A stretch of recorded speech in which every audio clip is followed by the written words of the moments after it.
Everything stated in this video is my opinion and my opinion only. And just like everything else in these cases we discuss here on this channel, everything is alleged.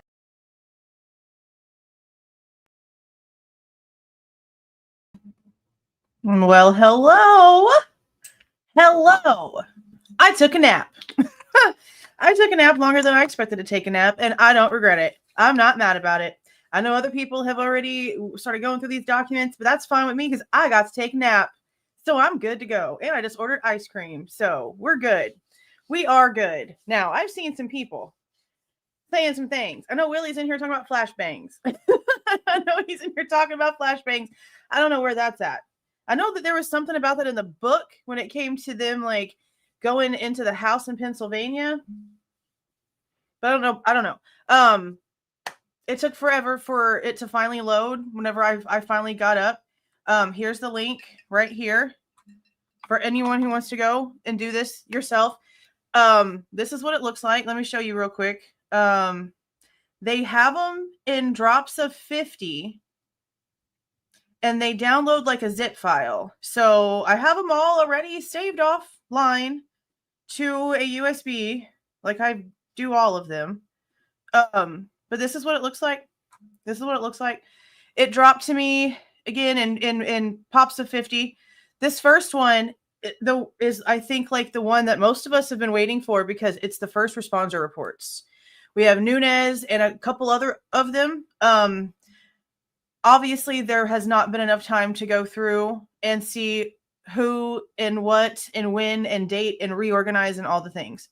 So we're going to go through them as they have them here. And I guess at one point I'll go in and clip all of the like pieces together that are for the same piece unless they're organized.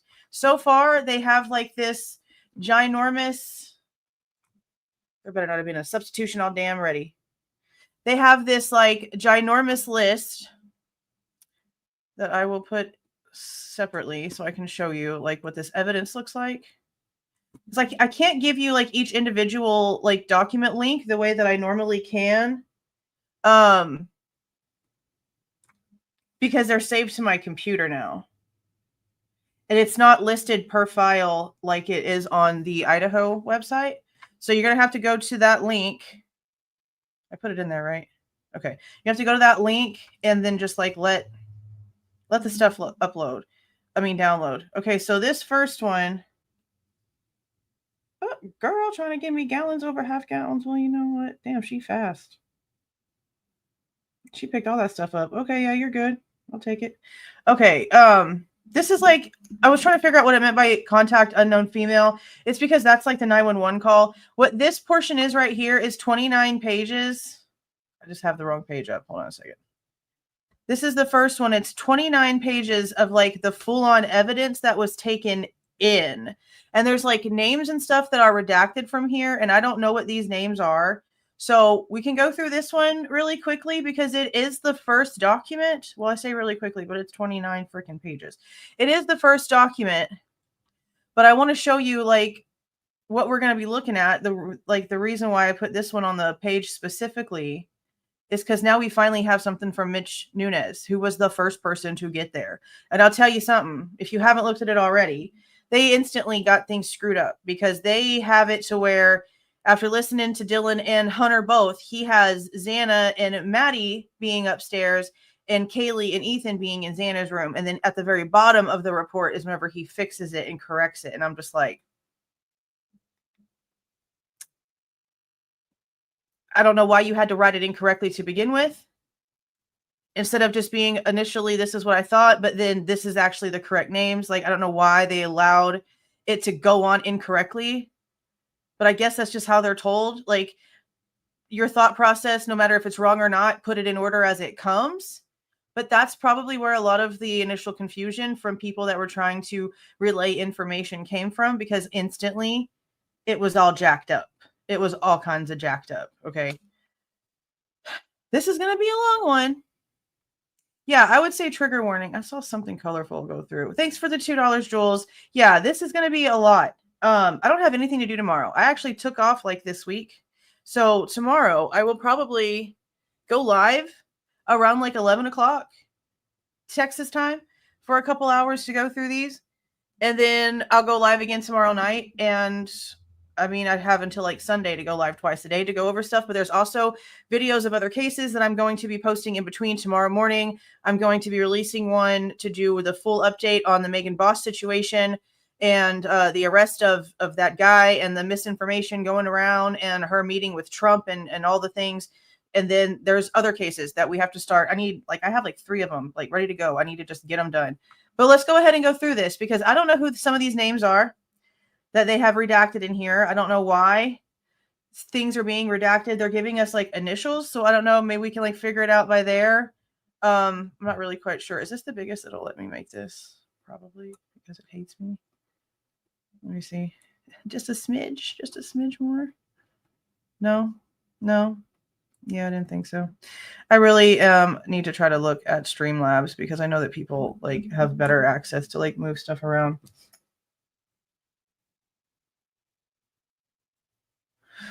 Okay. So this says like when it was reported, which is 11:56 on 11/13. And I guess these are the people that were like called to the scene originally. But there are also like subpoenas that were sent back in February for the people that were supposed to be at the trial. So then they have some other police officers' names. I don't know who this person is that is like scratched out and redacted here, but they're in the middle of the police names, like the law enforcement people that were being subpoenaed. So I don't know who this TS initials would be. I have no idea. So then we have... This is that, I'm not really quite sure what this part is right here. I don't know what this threatening thing is, what this related incident is of threatening, or this related discovery of a burglary. I don't know what in the world that is because they said today that there was nothing that they were able to find at all. There's a welfare check. They have some numbers right here. I wonder if I can pull files from these. Because remember, the burglary incident that ended up having Bryan's name connected to it was in Pullman, not here, not in Moscow. And these are going to be all Moscow files. So that'll be kind of interesting to go through that. Okay, so now they have this right here, and it's 11/17/22, and like all the dates like right after. Right. So I'm going to assume that like involved means that like they were at the scene when the cops got there. Mentioned, I don't know what that means, but then they have the victim's name showing and then they have like Bryan's name up here. But like again with these dates, what does it mean by involved? Like you can't just have that kind of like label on someone's name and then not have people asking questions. What does it mean by involved? And there's initials. They left all of the initials. So I don't know who these people are. Or complainant. Who's the complainant? I guess it would be Bethany Funk because it's BF right here. Because see, they keep going back and forth on who actually made the 911 call. Because we were sort of told Dylan, and then it sort of went to Bethany. And then in the Amazon thing, Josie herself says she had to take the phone from Dylan. And we're like, but all of the documents say Bethany. Now this makes it sound like, again, because the complainant would be the person making the 911 call. So it came from Bethany's phone. And more mentions. And see, I also believe this is like the people that were there, like whenever the cops got there. And that's why it says involved, because this is HJ, like Hunter Johnson. Just assume. And then like JM, we know who that is. EA is probably like, Emily.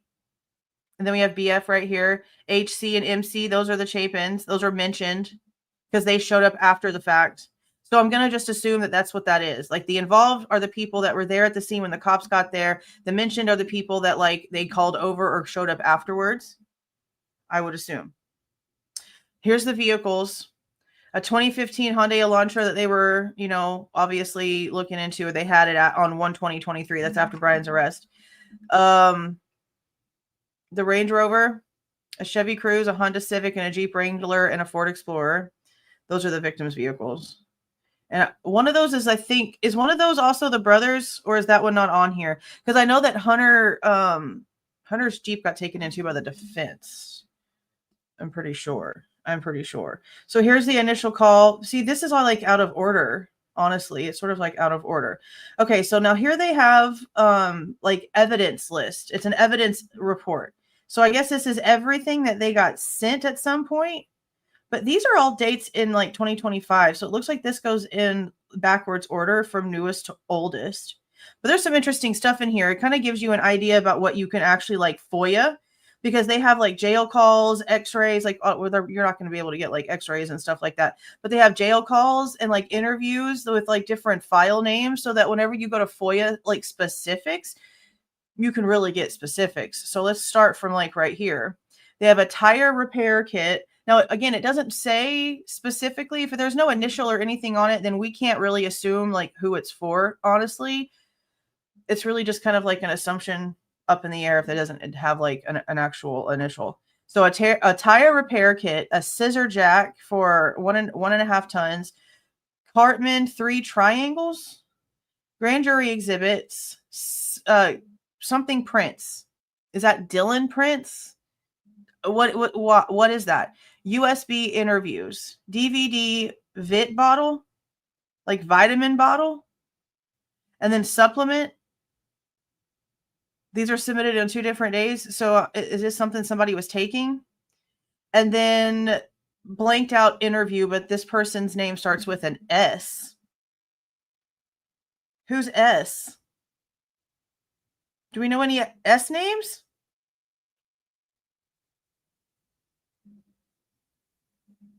I don't think of any S names. Okay, then dig fingerprints. I don't know what that means. DNA extracts, plural. F fingerprints. Who's this F thing? What's F? And then G screenshots. G what? Who's G? What is G? PPD info 2 and PPD info. F blanked out fingerprints. Who's F? See, they have fingerprints for this F twice. And then B data, and it's blanked out, so it's not Bryan's, and it doesn't say BK. So I don't know what that is. DVD KB jail calls. I'm going to assume that they just mistyped, and that's supposed to be BK. So there's jail calls that were there. OneDrive HD, PIO USB, HJ exemplars. Would that be Hunter Johnson? I think that's what somebody just asked. I don't know. Hard drive 1, 2, and 3, BK phone, BK hard drive, BK hard drives, BK laptop, additional exemplars, FBI 2E requests. We heard about that a long time ago. We talked about that. MPD emails 3, M, but blanked out exemplars. See these names. See, they did this quick. Okay, like for as many files as there is, there's no way that we had to wait. They already had this, like I thought. There's way too many redactions for them not to have already had this. CastViz DVD, DNA extracts, again, more than one. RCFL HDD, RCFL findings, RDFL vehicle data. Gray key extracts. So did they take the like actual key and like extract stuff from a key? Selected results. RCFL analyzer. Nunez's emails. Gamma Pi Beta 2, Instagram data. MPD emails, siving material. What the frick does that mean? Oh, this. So something that they scientifically did, I'm going to assume. Oh, now it's going to take forever for it to load back up. I should have never moved. The website's been like on crack, honestly. That's all I've been hearing from everybody, is that it's not really wanting to load up right. Okay, pollen test material, trace mineralogy. They did say in one of their answers today that they did do like soil sample testing on certain places. I wonder where they were, like where they went to do that. And then T interview and T map, but T is, you can't read it. S&P profile trace. And then blank video audio. Who is this? Who is that? MPD emails again. KD interview. Whose initials is KD? Whose initials is KD? I can't even think of anybody whose initials that would be. Unless it's like backwards and it's supposed to be DK, but probably not. I don't even know. Okay. Fingerprint copies. Bryan Kohberger, assuming BK, jail calls, jail mail, X-rays, screenshot emails, A. Kohberger interview, M. A. Kohberger interview, M. Kohberger interview. So that would be his family. Michael, Marianne, and Amanda, right? DM Selbright. So Dylan Selbright information. Okay, the kids' ice cream is here, so let me tell Slade to go and get it from the steps. Interview P, but it's blanked out, so we can't see who it is. Instagram DVD. DOT 3D scan. Dog impound form. Yes, I would love to know the information about Murphy, like all the steps, everything that happened with Murphy. Sample cutting. I wonder if that's from the apartment. Because remember, they did take samples of stuff from his apartment, but none of the blood samples that were there traced back to literally anything. They never said it was his own blood. A lot of people think it's just from like nosebleeds from the like change in weather or whatever, or him cutting himself, since we've seen him with cuts from like shaving in jail. So maybe, but they said it didn't have anything to do with anything. Trace metal seat, trace material seat, trace material mat. I'm guessing that's from the vehicle. Camera repair.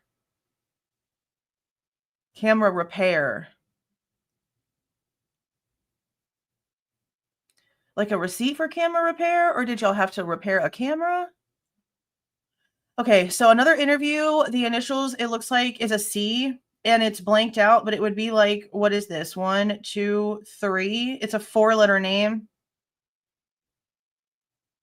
C with the 4 letters. Carl. I mean, who is this? Who is this person? Kara? Interview? Maybe? CARA?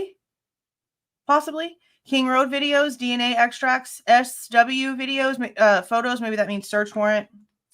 Hold on. Get the ice cream. Vehicle photos, vehicle times 2 photos.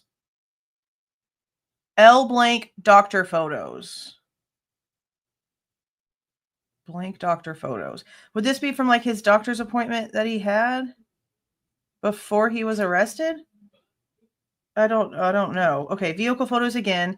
E cell data. See, I don't feel like this would be Ethan's cell phone data because they didn't blank out his name because he's a victim. So maybe this is Emily's cell phone data, because then the next one is Xana's old phone data. So she had a new phone and an old phone. There was more than one phone for Xana that they took in. Instagram DVD, which okay. DNA kit. This is an O right here. And I don't know if like this is blanked out for no reason because it's supposed to just say Othram, unless there's a person's first name that starts with an O. Oh, you right. It could be Eric. You right. Yeah. AERIC. Maybe so. Okay. OneDrive data, TikTok data, suspect iCloud data. In my mind, I'm thinking suspicious, but suspect. YouTube data, Pullman Road, Nom Nom? What? Pullman Road, Nom Nom? What in the frick is that? Jail calls 1, soil kit again, PayPal. I wonder if they went out to the park and did that. So Huawei or whatever, however you call it. But they did say that it looked like at some point that somebody had used. Hold on.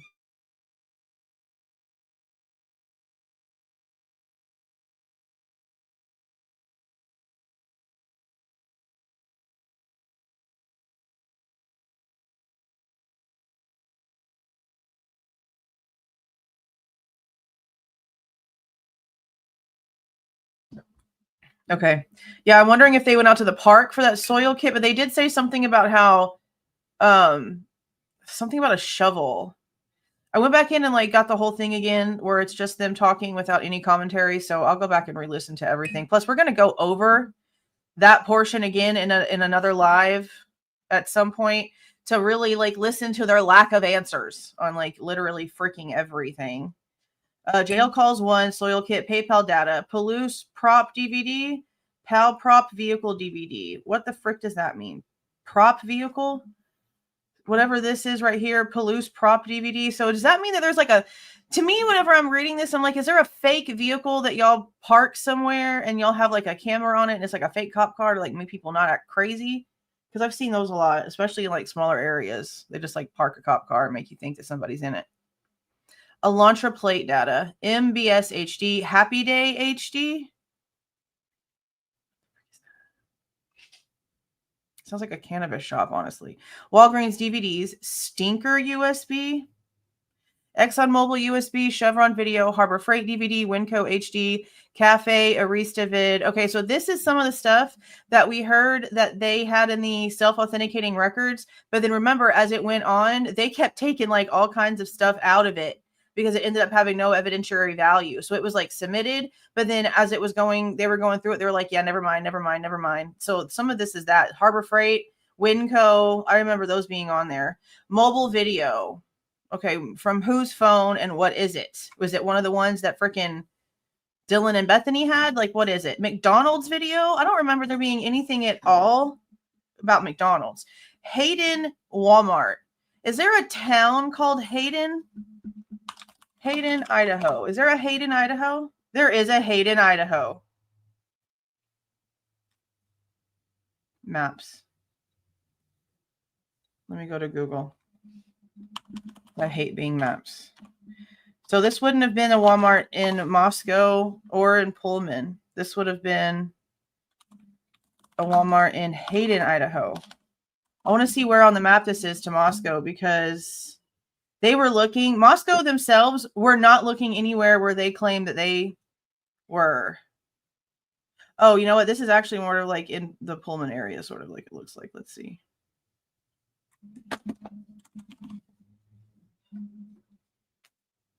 Oh, no, maybe not. Oh, crap. Okay, hold on a second. Hold on. I got to be able to show y'all this right. Okay. So down here is King Road, and up here is where there's Hayden, Idaho. So up here by like Coeur d'Alene, Post Falls, Rathdrum, where Kaylee's parents live. So whatever this is, it's from up there where Kaylee like was technically sort of like living. So was that like the incident where she reported something? So I know that there was a Walmart where she reported something, and she used her King Road address even though she wasn't living there yet, and people were questioning that. Nom Nom Drives. What in the frickin' frack is that? Nom Nom Drives.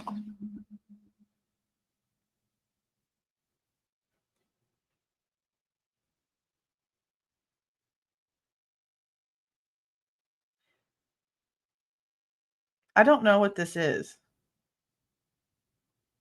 Device drivers. Something about road maps, maybe? Roadmap Nom Nom. I don't know what it is. I'm not going to pretend like I know what it is, and I'm not going to be able to figure it out what it is by 2 seconds of Google. So I don't know what in the frick that is. That's weird. Stinker videos again. Winco DVDs. Sunset Mart drives. Multiple videos. Pullman DMV. Inland Cell, etc. Moscow Bagel. Stax USB.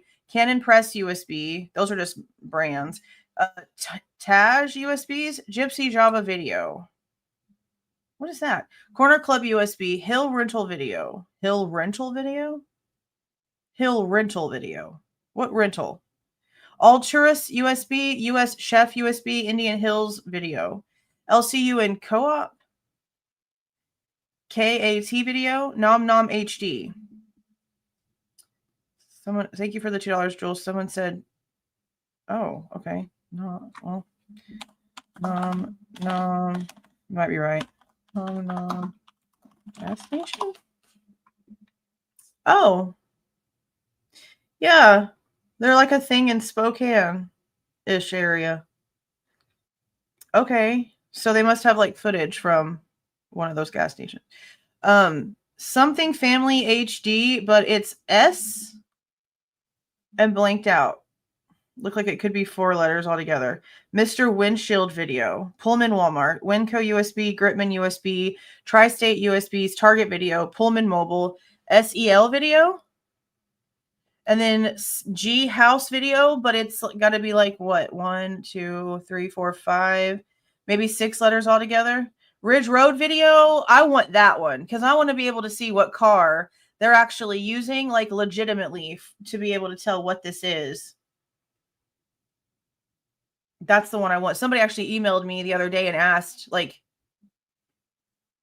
how much this would be just to get Ridge Road. And I don't know. They've never charged for anything. And like these files are free, but when it comes to data, like a specific video file, I don't know. Cause like in Kylie Rodney's case, CHP gave me like all kinds of data, like massive data. Like I'm talking about like serial satellite data from drones and actual satellites and like big, huge files. And I didn't pay a dime.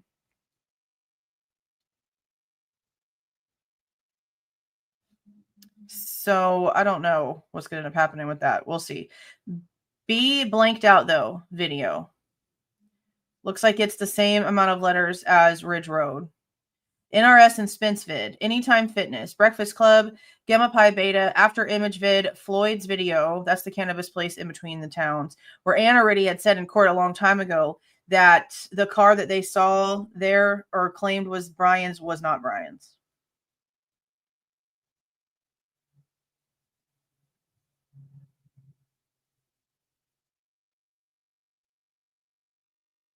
Apparently, the vanilla ice cream was not there, so now I have to complain. That's the one that Don wanted. And they never said they had to replace it. I swear, every time we have to do anything, there's always a problem. It never fails. Okay. Identity video. Cactus computer. Palouse property. Real life video. Is that a business? Vape shop video. Pullman mobile.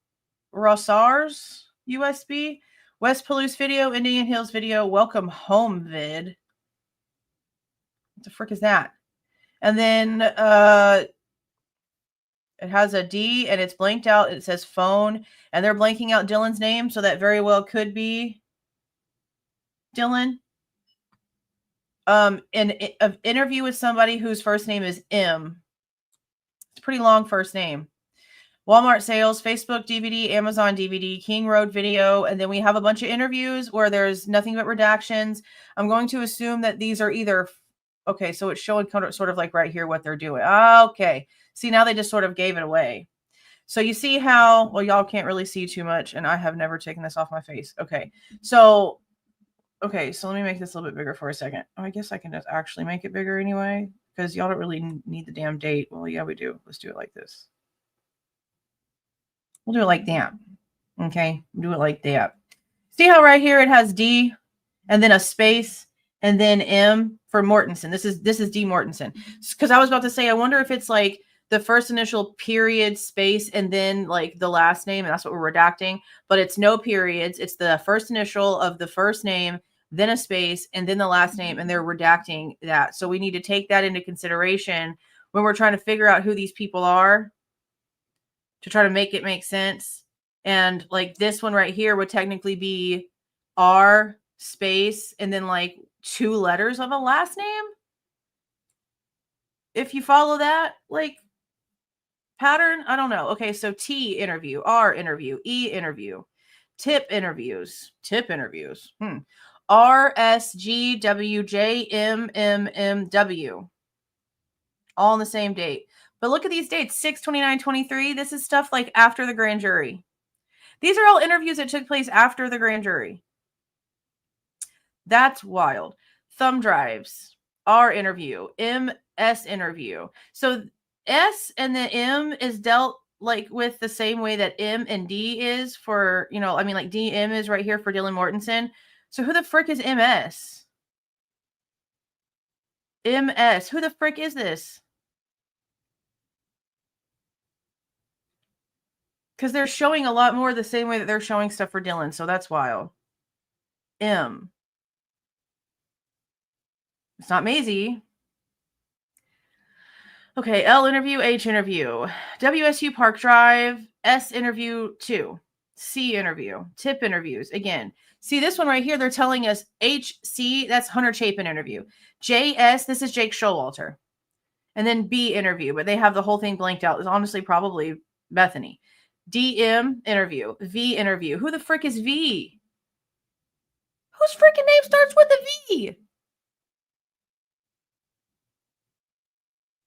Holy crapoli. Who the frick is that? Okay, L, B, and T, and G, and S. These are like repeated a little bit. Footwear exemplars. K-bar sharpener. Supplements. ISP prop receipt. So, oh. That's not a good look. Okay. What is this right here? This is interesting. Actually, I can't even say this isn't a good look because I don't know what the frick this could possibly mean. Okay, so, well, not this color. Okay, let's do pink.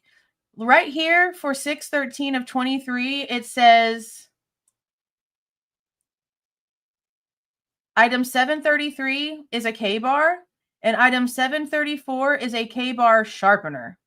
There is nothing about a sheath. So at first I'm like, damn, that's not a good look. But then I said, hold on. They've told us this entire time that they haven't found the weapon.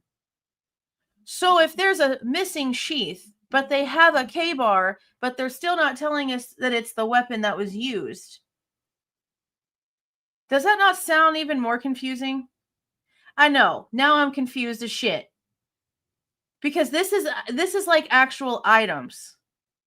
But they said they don't have the weapon, but there's a missing sheath when it comes to this K-bar and sharpener, because they said that he bought an entire kit, which is normal. Okay, the purchase itself is completely normal. But if they found a K-bar, if they found a sharpener, but they don't have the sheath, and the sheath is what was found at the scene, why are they still saying they haven't found the weapon? That would pretty much mean that they know that whatever weapon that he does have didn't commit the crimes. That literally makes it sound as if they know that he's like just involved in some way, and somehow something that belongs to him got dropped there, but he didn't actually commit the unaliving situation, like portion of the anything. How does that make? I'm so confuzzled right now. Why am I looking at this on this paper? Why does this say that? That is so confusing. You've got a missing sheath, but then you have a K-bar listed, but you're telling us you haven't found the weapon. So what the frick is anyone supposed to think about that? Nothing. Until I see an Amazon receipt thing, then I really can't even think anything else besides on theme for being stupid. Okay. I don't know what to think about that. Supplements again. ISP property receipt. T-Mobile DVD. Blanket. Curtain, Vans, shoes, Converse shoes, wanted shoes, DM note. So a note written by Dylan.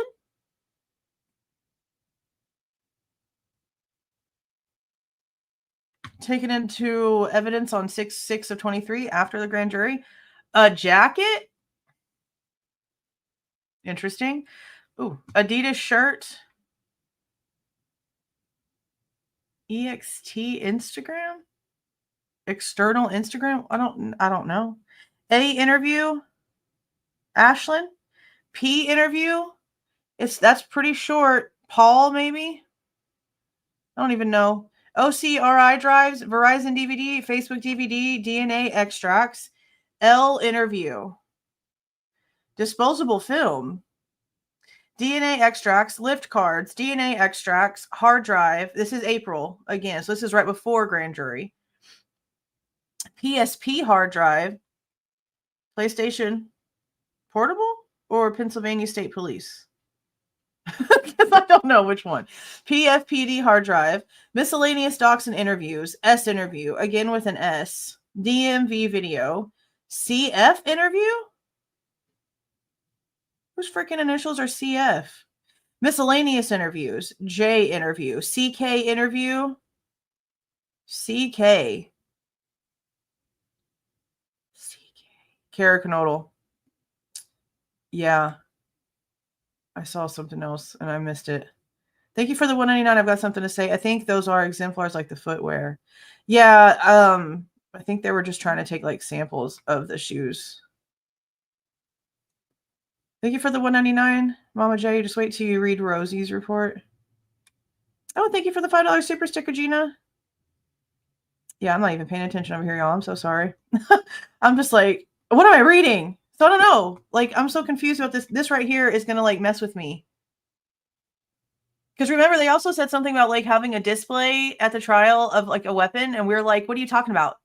You literally just said that you haven't found it. And all day today, they kept reminding us how much they don't know where it is. So they have one in custody, in evidence, but it's not the one. I'm going to have to really try to move past that because that's the only place my brain keeps going.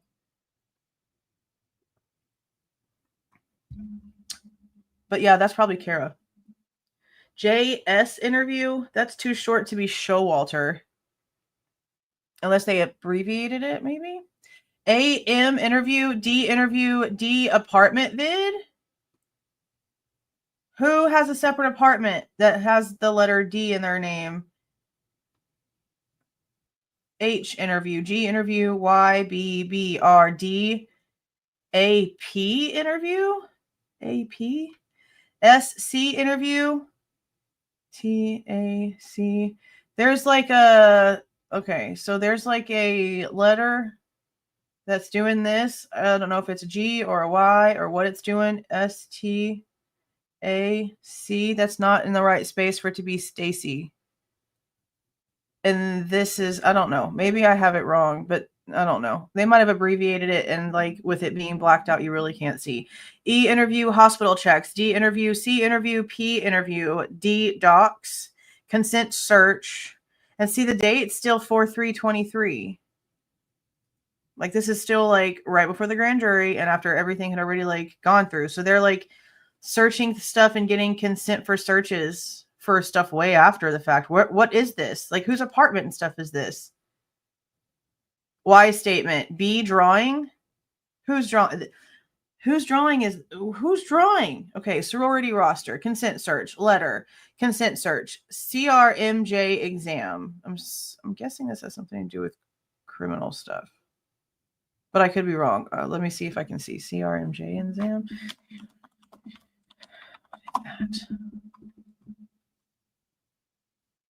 Oh, it is something that is done in order to eliminate criminal conduct. It's like an actual like course, criminal justice course test. Okay. And then vehicle ID DVDs. So I guess like all of the ones that they had like a whole like cluster of. Vehicle charts. We've seen these. DMV photo knife. Regular schmegular.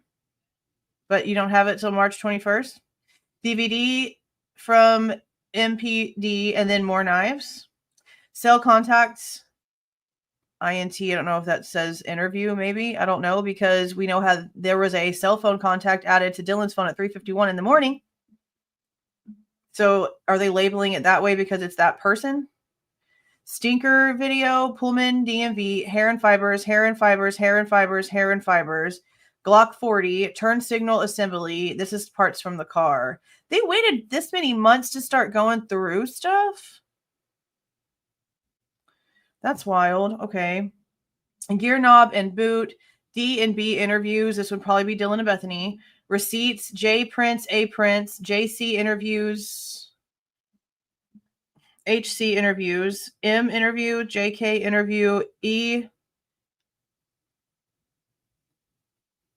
The last name ends with an A. Interview. P interview. J interview. W interview. Quality in. I don't know what this is. INT.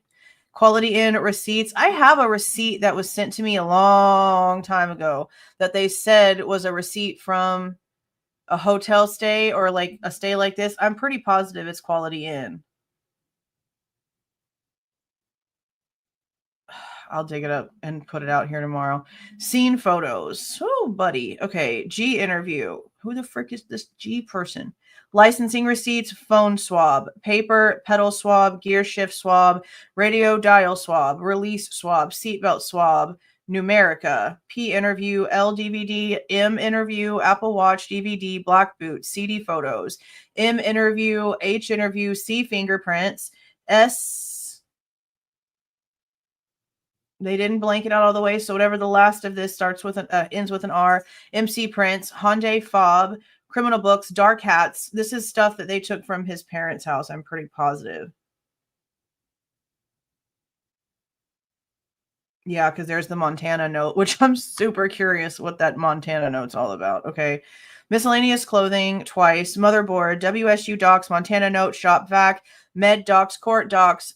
See, that's another thing. Like, they took the shop vac because apparently it was outside in the garage where they swear that he was like religiously cleaning the crap out of his car, but then they didn't find anything in it. They didn't find anything in it. Med docs, court docs, note. This is probably supposed to say notepad, not note dad. Unless it was a note from dad, from the dad, from Michael Kohberger. Spiral notebook, dark clothes, HP computer, Lenovo laptop, tangent computer, dark clothing, a tailor knife, a swab, dark boots, brown boots, phone data, clear glove, Asus laptop, dark jackets, dark jackets, dark jackets, dark jackets, dark shirts, dark shirts, dark shirts, dark pants, dark pants. Yeah, this is definitely the Pennsylvania house stuff. HP laptops, Glock ROS, note, and then book. Two separate things. University documents, Navy fleece, drawing. Interesting considering the drawing we saw today. These ID cards I want to know about. Hyundai Elantra key, suspect clothes, trunk tools, flashlight, medical gloves, Arizona t-shirt. What's his connection? I know he has family that lives in Vegas, which is also interesting considering, Bethany. WSU sweatshirt, Nike shoes, UA socks, UA shorts, UA boxers, DVD photos, plastic baggie, clear glove, black glove, underwear, coins, plastic baggie, coins, winter gloves, Target receipt, insurance card, registration, hotel receipt, Circle K receipt, hiking boots, key holder, tire iron, shovel, goggles, orange vest, floor mats, receipt, H2O bottle, floor mat, tire iron. These are all the individual pieces where they took apart the car to be able to, figure crap out. Wrench, door panel, seat cover, seat belt, headrest, seat back, fiber, pedal cover, gas pedal, vacuum filters, phone charger, miscellaneous band-aids, Home Depot receipts, miscellaneous documents. You'd find so many of these.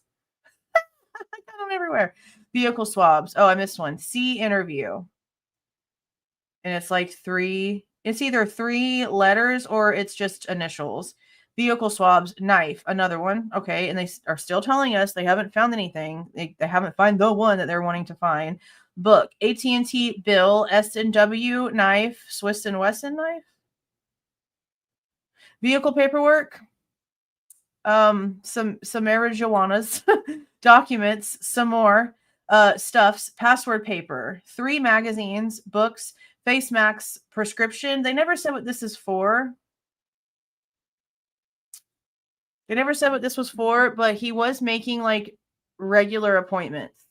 Because whenever they talk about HIPAA violation, homeboy, okay, when they talk about his doctor's appointment, they also mention how he booked another appointment for the upcoming time or whatever. So he was making he was making regular appointments, but they never said that this was like a anxiety med or anything like that. So I don't know. Black gloves, hat and mask, ID documents, NB shoes, New Balance shoes, K interview, Goncalves receipts. And then H interview, A interview, F interview, M interview, R interview, S interview, M interview, R interview. Detective Adams, ints. Maybe this means interviews. Detective Walker, ints. C club receipts, that's corner club. K and then -D interview. What does this mean? What is -D? A interview, R interview, R T N W, M photos, J int, S interview, running report, H interview, C and then just this tips, MS interview, CK interview, D interview, R interview, stacks receipts, DVD and docs, DVD and list, audio and emails, video and email, artist a video, M interview number 2, triage report. I wonder if this is where Steve Goncalves went to urgent care that morning that we didn't know about until 2 years later. Because I mean, I know maybe triage isn't for like everything medical, but I'll always go medical.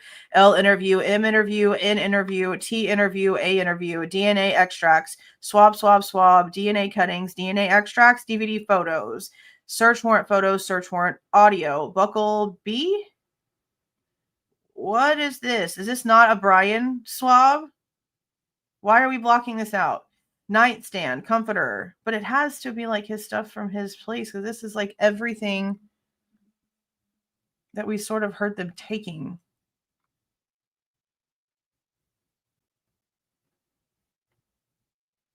Okay. Nightstand. They took the whole damn nightstand table, the whole damn thing. Comforter, blue blanket, pillows, mattress, bed frame, pillows, shelf and picture, nightstand, pillows. This might be stuff from the crime scene if there's like stuff on it, but then again, I don't really know because of the dates. We're getting closer to the house though. Like to the dates to where we should start seeing like the evidence that they actually got in the house. I'm trying to make this bigger for you guys as best as I can. Okay.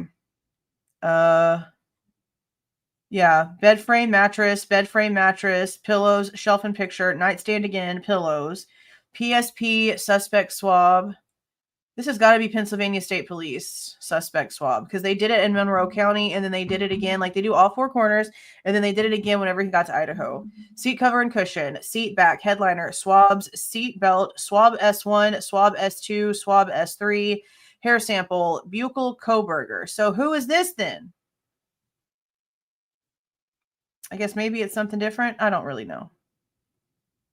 MC Prince, buccal, and then again, and you know what? I've heard it say both. I was always taught buccal because that's just what the person that was teaching me this stuff, that's how they pronounced it. But if you look online, like it's basically a pecan thing, and people argue it all the time. So a lot of people say, oh, it's supposed to be like buckle. But then like all the people that are like really into the business call it buccal, and that's how I was taught it. So sometimes I like catch myself like saying it the way that I've always been taught it because so many people are like, oh, it's buckle, but I'm just going to say it how I won't say it. Okay. I'm just going to say it how it comes out of my mouth. Dog hair. One that they already said was not Murphy's, had no connection. NM autopsy photos. What is this about? Is this New Mexico autopsy photos? Because what else could NM mean? Is this a C interview or is this an O and it's cut off? I cannot tell. Goncalves documents, DNA, DVD, ECM cassette, nitrile glove, receipt and tag, marshal's receipt, dust container, hair strands, fire stick. Okay, this is the stuff from his apartment that again, they found no connections on. Animal hair, shower hair, drain hair, computer hair, pillow hair, computer tower, counter swab, pillow swab, top mattress pad, bottom mattress pad, hair, tissue, receipt, tissue, pin cap, plastic bags, gift wrap, black plastic bags, hair, 2 tissues, contents bag, 1B, red pill. Pieces of notes, like somebody tore it up. Pieces of notes, contents bag, 1C, tissue, pieces of notes, again with the pieces. And again with the pieces. I don't remember them saying they were pulling like stuff that looked like it was torn up notes. And we went through that inventory like multiple times in videos and on lives. So now I need to go back and look. Multiple hairs. Feminine hygiene products. Are we still at his apartment? See how I feel like they went from like stuff that we know they took from his apartment because they talked about the fire stick. They talked about the marshal's receipts. They talked about the dust container from the closet where his like vacuum thing was and how they took that. But then they drop into like feminine hygiene products. So was there chick products at Bryan Kohberger's apartment or is this stuff from King Road? Because look at the date. Or is this stuff from Pennsylvania and they're mixing it all together? I really hope that they have something else later down the line that's not so misconstrued. Contents bag 1D, empty bag 2A, receipt, mail, multiple hairs, multiple pills, contents bag 2B, contents bag 2C, USPS envelope. There was a search warrant for them. Lint and hair. Contents bag 2D. H2O bottle caps. Gift wrap. Again. Contents 3B. Bag 3A. Mail, hair, tissues, and paper. Black plastic bag. Note. Contents bag 4D. Mail. Remember the Goncalves said they had a sign off also for people to be able to go and check Kaylee's mail, but then there was also like a warrant for surveillance camera off of trucks that were in, I believe, Moscow during a certain period of time. So odd. I need the details on that. It's such an odd search warrant. Contents bag 4C, 4B, 3C, and 4E. Band-aids, straw, earplugs, lollipop sticks, nail clippers, earplugs, used napkins, flossers, used Q-tips, Dunkin' cup and lid, straw, flossers, Q-tips, lollipop stick, Dunkin' cup and lid again, popsicle stick, H2O bottles times 2, DNA swab, swab, 1, 2, 3. This is 5 swabs. Nail clip swab, DNA extracts, nail clip swab. Now remember, they had a wild mixture of DNA in the nail clippings from Maddie's left hand, and including a male that has some, how do I put it? Practice with a knife, I guess. Professional practice with a knife. Which is interesting. Nail clipping swab, nail clipping swab, nail clipping swab, and again, DNA extracts, DNA swab, buccal C, buccal A, buccal K. Who is you? So this might be Adam, maybe? But who is the C and who is the K? Unless this is Cole, because that was the guy's name. Cole started with a B. I want to say Behringer, but that might be wrong. Okay, then J interview. DVD. Buccal S. Who's you? A beer can. Backpack. Full cans. Beer can. H interview. More swabs of D, J, C, and Y. Who is you? K interviews. H interviews. DVD from J. Who is you? Disposable camera. Thumb drives. Shoe prints. Whose name starts with a U? M's prints from somebody whose name starts with M. Cellbrite USB. H2O bottle. Xene. More swabs from an E, from a G, from an R, from a D, from a C, from an A, from an M, from an A, from an A. Holy crap. Now we have a letter. More swabbing. A DNA swab. This is all stuff way before they had Kohberger's name. Ford console. Chevy. Another swab. Phone. Monitor. Fire stick. Whose fire stick is this? Kindle. Photo printer. Fire stick. Another one. Honestly, they probably all had them. You mean either in that like realm of stuff, it's either a Fire Stick or a Roku. Portable speaker. We did hear one of them had a Bluetooth portable speaker. UE speaker, JBL speaker. We've heard all about the JBL speaker. We've heard all about it. Swab, DNA. Blood swab. More buccal swabs. Who's P? Now we have 2 different cigarette butts. Remember, they said that they DNA'd a cigarette butt because it was like one of the leads that they were surveilling. Power cord, iPhone, SD card, a note, a diary, an iPhone, a comforter, camera, drop paper. What does that mean? Is that like for painting?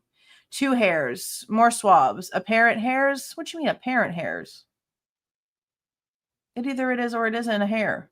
Cigarette butt, so a 3rd one, another note, more DNA swabs, a router and modem, and then a bunch of stain swabs. Okay. Latent lift cards, DNA swabs, King Road video. What does this mean? Is this 1112 or what is this? Swab camera. A whole ass camera? Right sock, left sock, jewelry, DNA blood card, head hair, pubic hair, right nail clipping, left nail clipping, trace EV from hand, swab, right wrist. I don't know what the D would mean for this swab, but I'm assuming that the W is a wrist. And this is left and right, but I don't know. Okay, so then they do these kinds of swabs too. the private ones. Okay, so yeah, it is for wrist. But what is with the D part? Okay, wrist swabs, arm swabs, ankle swabs, neck swabs, hand coverings, MC prints, their underwear, DNA blood card, sweatshirt, hand covers, because they cover the hands and the feet whenever they are transferring so that there's no contamination. Wrist swabs, forearm. It doesn't give the initials for who it's for, but they're going to have that for all of the bodies. Thigh swabs, all of it. Yeah. We don't need to repeat it all. A dryer, the dryer stuff. I heard that they did take the dryer lint and test it because of the 8 hours. So yeah, that'll be interesting to see what's actually in that if we get to. Shirt, pants, more swabs. See, this kind of stuff right here is why they know that there was no SA, I'm sure. You know what I mean? Jewelry, SD cards, hand covers, MC prints, more swabs, forearm and foot and ankle, nail clippings, neck, pants, socks, earrings, Kershaw knife. A Kershaw knife was taken from the scene? Is that the kitchen knife that what's his face had? No, Kershaw is a next level pocket knife. This is what it says this is. Next level pocket knife. Okay. Receipts, phone, DVDs, plaster of foot cast, fingerprint lifts, cell phone, laptop, knife sheath. There it is. White blanket, blue iPhone, vape pen, fingerprint lifts, a steak knife. That must be the one that Hunter had. And then all the blood swabs. Holy shit. Disposable camera. See, is this like one that was at the house, or is this one that forensics was using for some reason? Because I've seen that more than once, I think. Silver laptop, Dell laptop, latex gloves, Dell laptop, iPad, bedding packaging. It's like somebody had just like bought new bedding. Game bags, money, powder. Okay. Blood samples, CD pictures, and then this just got different. This is a lot of names. What does PRR mean? Ashley Hinsick, Clodog Malcolleen, Christy Lynn, Mary Taylor, Matthew Philipsuk, Lauren. Who are these people?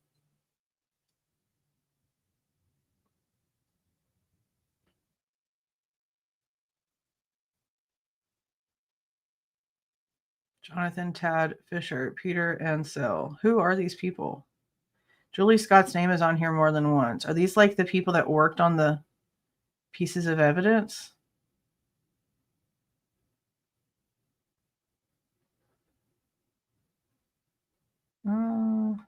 No.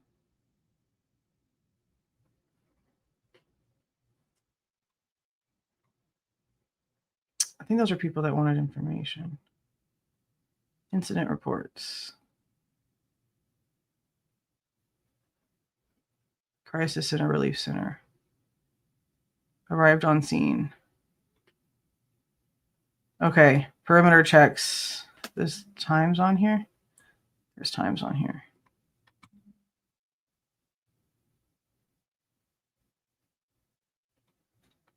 Center relief. Assigned as responsible. Latal here to relieve. Perimeter check. Arrived on scene. Seals intact. Perimeter check. Arrived on scene. Seals intact. Perimeter check. Yeah.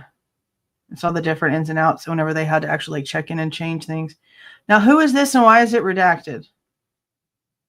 This is a complainant? Somebody called in for something. The initials are AM. And then again, a JD down here, Jack Jacor. Oh, that must have been like maybe whenever he walked down there, maybe.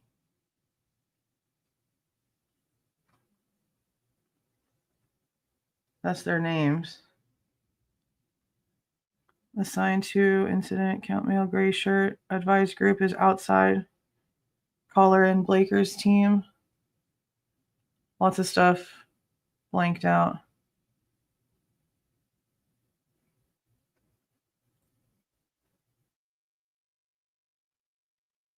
Hunter Johnson right here. This is like them talking to people and like asking questions. Grab some blankets for people at 12:10.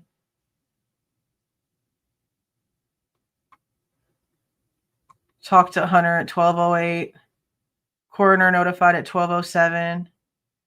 Got everyone's name at 12:04. We're getting to like the end of it. Yeah. And see right here, it has the call time at 11:58:29. And at the beginning of this, I swear it says something about 11:56.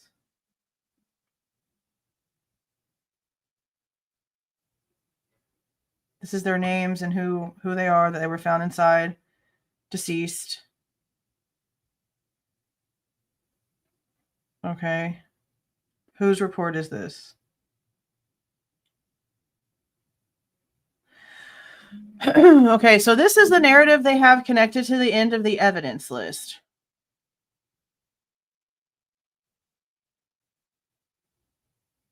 This is not Nunez's first initial report, which is the one that I really wanted to read first, but since we are already going through this entire thing, we'll read it and see the differences, I guess, between this one and the rest of them, because there's... Whose all is there? Let's see. Let me open them up real quick. We have this one right here from Corbin Smith, who was not the first person on the scene, but that's the first one listed as SUP 1. Then SUP 2 is Eric Warner.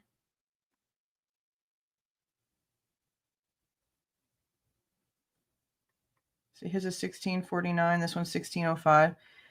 Get rid of this one. And then SUP 3 is Mitch Nunez, but it's written like after. See, this is the first responder. So that's the one. That's the one that we're definitely going to look at after this. But I want to go ahead and read whatever they have down here because it's at the end of the Oh, come on. You can do it. Probably going to have to reclose these. Like, it's such big files. It's a little bit trippy.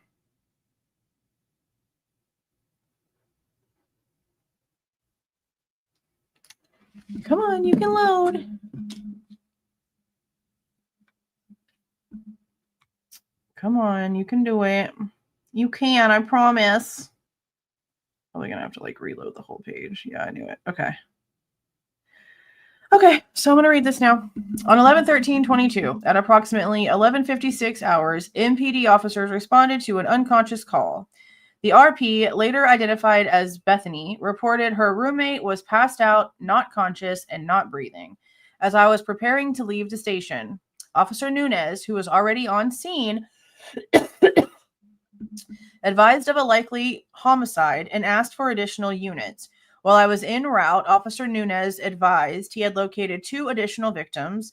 The victims were later identified as Kaylee Goncalves, Ethan Chapin, Xana, Kernodle, and Maddie Mogen. Moscow EMS was asked to stage and not respond to the scene unless requested.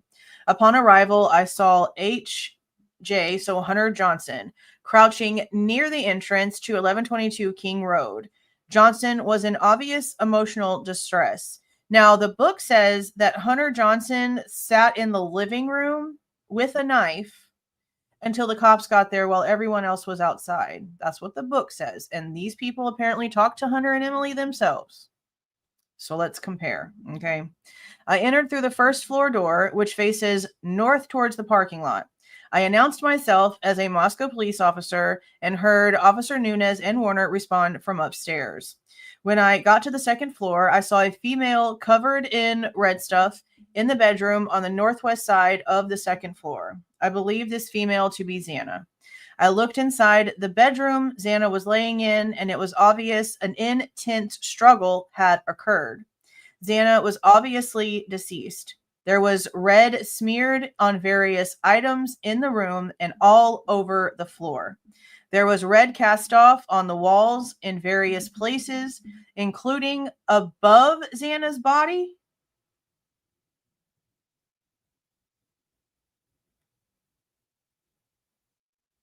Like on the ceiling? Like on the ceiling? Xana was on her back on the floor in the center of the room with her head towards the west. Now, whenever Dylan described seeing her, she said her feet was towards the door and her head was towards the wall. Xana was on her back. Okay, I read that part already. Xana was in her underwear and a long-sleeved gray shirt. So she was no longer dressed in all black. She had taken all of those clothes off already. And she was in her underwear and a sweater. I highly doubt she was answering the door for the DoorDasher in her undies.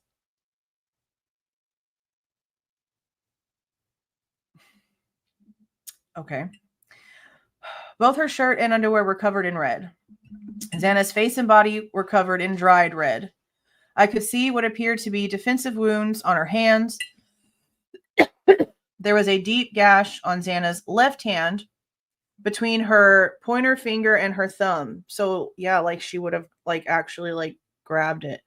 A partially covered male was on the bed and also obviously gone. I believe this male to be Ethan. The midsection of Ethan's body was covered with a blanket. Ethan's head wasn't visible and appeared to be between the bed and the south wall.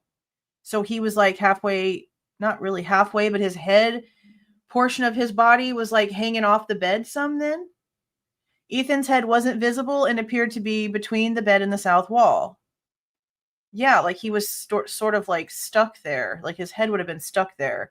There was some cast off and what appeared to be arterial spray above where his head was located.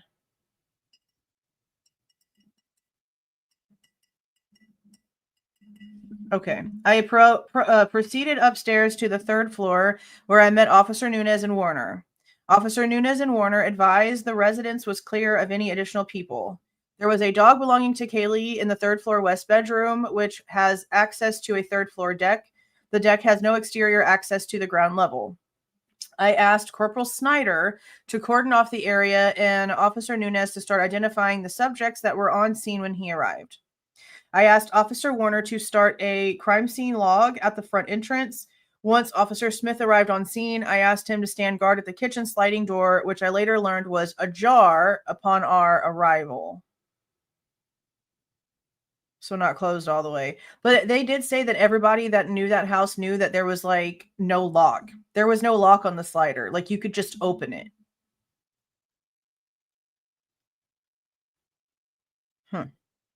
And that also goes back to what we were told about the door being open. Because we were told that it was open.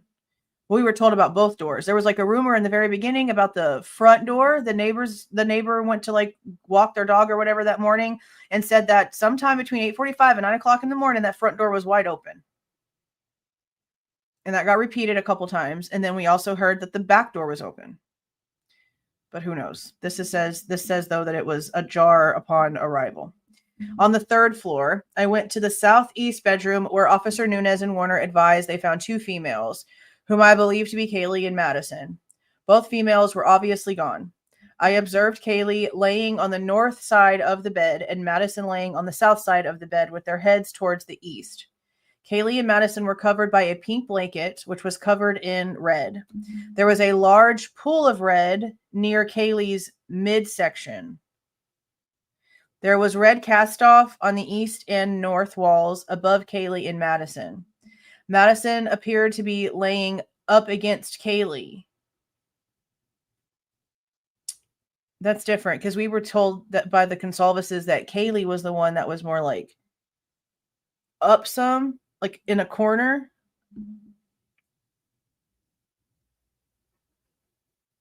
Just making it look different in my head. Madison had what appeared to be wounds to her forearm and hands. Madison had a gash under her right eye, which appeared to go from the corner of her eye to her nose. Kaylee was unrecognizable as her facial structure was extremely damaged. Yeah. Nunez even says in his first report, because I did skim through that one, that it was hard for him to like comprehend really at first what he was looking at because it was so just like damaged beyond human. Ugh, okay. I asked Officer Nunez to close the door to the bedroom so that the dog did not try to disturb the scene. So it was open. We need to know exactly like what was going on with the dog the whole time. Other than that action, MPD patrol officers left the scene as it was found. I was later confirmed with Officer Nunez that no EMS personnel entered prior to my arrival. I contacted Captain Barrett and advised him of the situation. Captain Barrett said he would activate detectives and get more resources en route. Once Detective Sergeant Lawrence arrived on scene, he requested one of the responding patrol officers begin writing a search warrant, which was assigned to Officer Nunez. Corporal Snyder was assigned to take initial photos of the scene while Officer Smith and Warner remained as security at both entrances. I collected the dog from the third floor and took it outside. LCSO Deputy Olson transported the dog to the Humane Society on my behalf. Officer Nunez was interviewing a large group of individuals which were associated with the residents. Officer Nunez asked that I finish getting contact information for the individuals. I contacted and later added the following names to this call. This is BF, DM, HJ, so Hunter, HC, Hunter Chapin. They've got this one right here completely redacted to where we can't even see their initials for some reason. MC is this one, another one that's completely redacted where we can't see the initials. Here's EA for Emily. Here's JL, LB, JL, and JM. Once those individuals' names were collected, they responded to the MPD to be interviewed by detectives. I assisted with a canvass of the area and was assigned to southernmost apartments at Blank Queen Road. I contacted the residents following apartments whom claimed they didn't hear anything. Lots of stuff blanked out here. I attempted contact at the following apartments with no response. The numbers of the apartments here. There is no apartment blank or blank. I remained associated with the call and assisted the scene security until approximately 1800 hours. Apparently there was photos attached to this that we can't see, but they have them here. This is from Gunderson. Okay. Okay. So let's open up Nunez now. Because remember, he was the first one to get there. He was the first one to go inside and get an idea about what was apparently happening. Okay.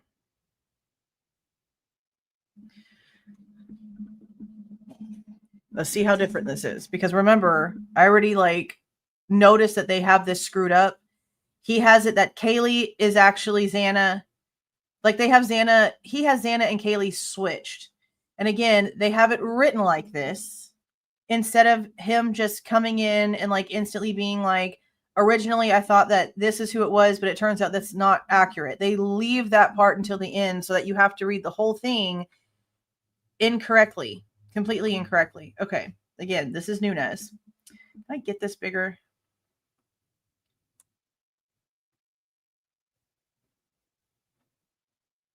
I feel like that's not really helping. I feel like that just made it kind of smaller.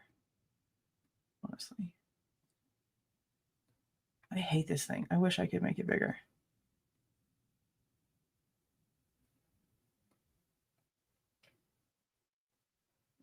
Okay. Can I not make this bigger? I'm always trying. Oh, a little bit. What? Okay. Okay. I probably should put a trigger warning banner right here. Moscow PD investigation reports.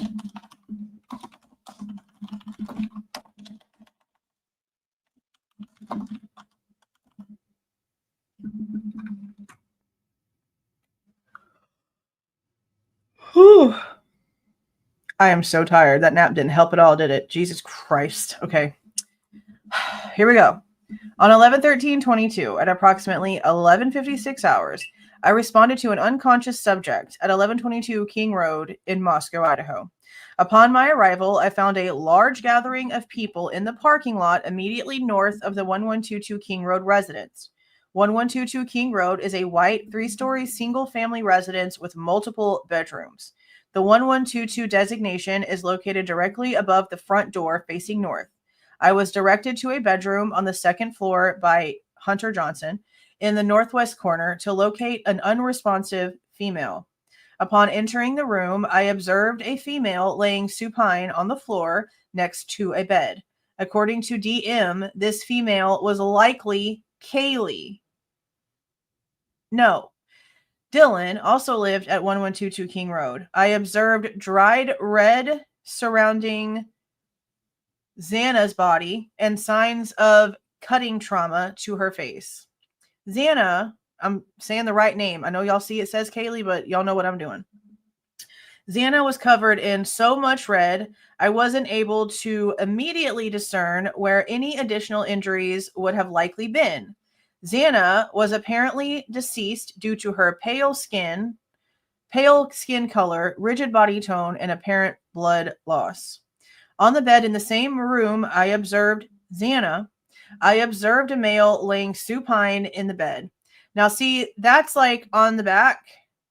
Pretty sure that's like on the back. But everything else we're sort of reading is saying that he was on his side.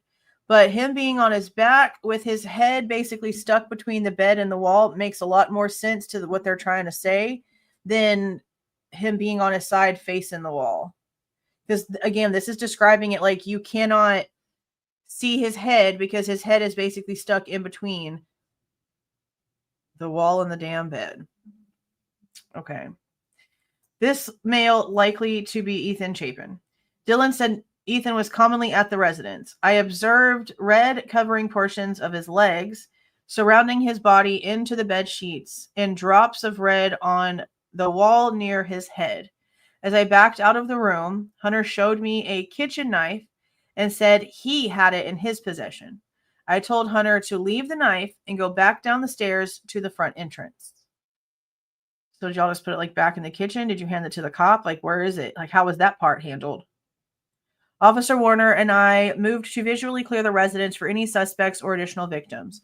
On the third floor, Officer Warner and I found 2 additional apparently deceased females, both laying supine in a bed. This bedroom was on the southwest corner of the third floor. According to Dylan, these 2 females were likely, and this is incorrect, he has it Xana and Madison. I'm going to correct it. Xana is not the one. Kaylee and Maddie. One female showed an apparent traumatic injury to her face due to the basic facial structure being unrecognizable. That would be Kaylee. Both females showed very pale skin. Both females were covered in dried red and were apparently deceased. After the residence was deemed safe, Officer Warner and I exited the residence to secure it in the immediate area, to include the parking lot immediately to the north of the residence. I walked outside and began interviewing Dylan. Dylan told me at approximately 4 a.m. she heard a voice scream and believed it to be Kaylee's. Dylan said she heard Kaylee scream and announced there was someone inside the residence. She heard screaming. So now we're going from, she said, oh, she thought she was just playing with her dog and she heard maybe somebody say something about somebody was here. Now it's a whole ass scream. And we're supposed to believe from all these tall tales that she cried wolf for a damn pot popping down onto the ground in the kitchen. But you hear a whole scream and you don't do shit. A whole scream. A whole scream. Dylan said she heard Kaylee scream and announced there was somebody in the residence. Dylan said she could hear Kaylee run from the third floor, down the stairs, to the second floor, into the northwest bedroom. Dylan says she locked herself in her bedroom and continued to hear a commotion. Dylan said eventually she stopped hearing a struggle and heard a male voice say, "You're going to be fine. I'm going to help you." That's more of a statement. You're going to be fine. I'm here to help you. Dylan said she did not recognize the male's voice. Dylan said after a few minutes, she peeked out of her bedroom and observed a male described as approximately 6 feet tall, slim build with a black ski mask leave the second floor patio area. So they literally have her in the very first responders report claiming she actually saw the person leaving out the back. And this whole time they've been like, oh, we don't really know because she just saw him walking down the hallway. That's not what's being said.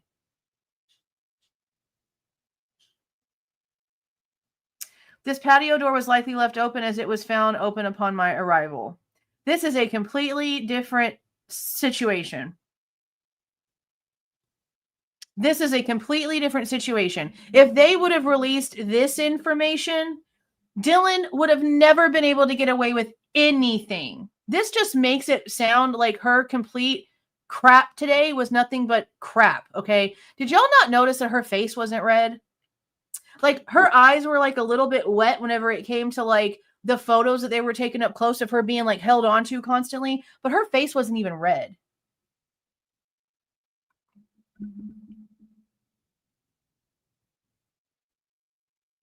This is unbelievable. I interviewed an additional roommate, Bethany, who told me she was at the residence during the commotion. Bethany said she was on the second floor in the living room watching Vampire Diaries. Oh, wait till I tell Ariel. Wait till I tell Ariel. Watching Vampire Diaries with Dylan and an unidentified person named somebody with an L. Who's the L name? Who's the L name? Bethany said at approximately 2 a.m. at 11:13, Madison and Kaylee came home from a night out at the Corner Club, located at blank. Okay, so the cops came out telling everybody 1:45, but Bethany told everyone in the beginning it was like 2 o'clock in the morning, which is closer because the Goncalves found it to be 1:56. So the cops decided to go with their own bullshit instead of listening to begin with. Now, also, and I don't know how true this is because this book is a bunch of bullshit. There's another person in the book, apparently, that got ready with the girls to go to Corner Club before they left and was in the car that took them to the Corner Club. And I don't know about like all the rest of it. Because obviously we see Kaylee and Maddie walking with Jack and getting into a car themselves without a third person. But there was apparently a whole other female that was getting ready and went with them that night, shall I say. Okay.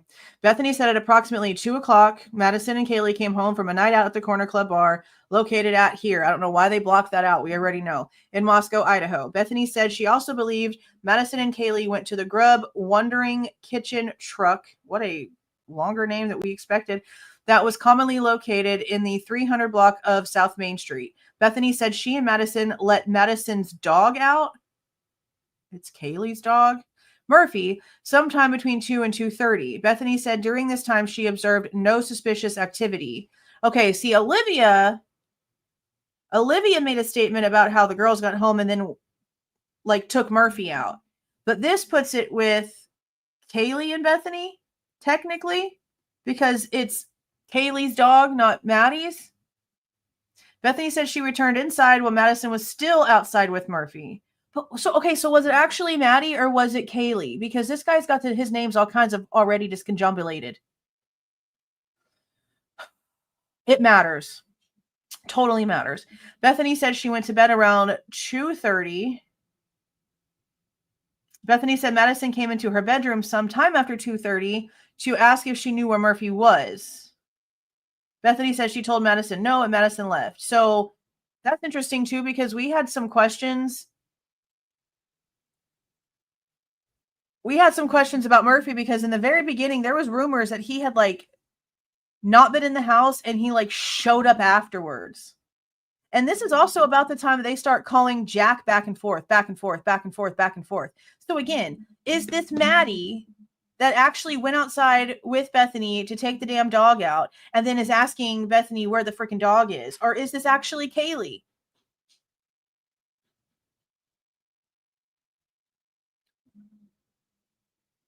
Come on. This is ridiculous. This is wild. Okay. Bethany said she told Madison no, and Madison left. Bethany said she woke up in her bedroom, which was located on the first floor, to a sound she described as a firecracker and a flash. Bethany said she initially thought the sound was a prank. That's what Willie was talking about when he said flashbang? So not only is Dylan hearing a freaking bloody scream and talking about how Kaylee is yelling about someone being there, but Bethany is getting woken up by a flashbang and no one's calling anyone.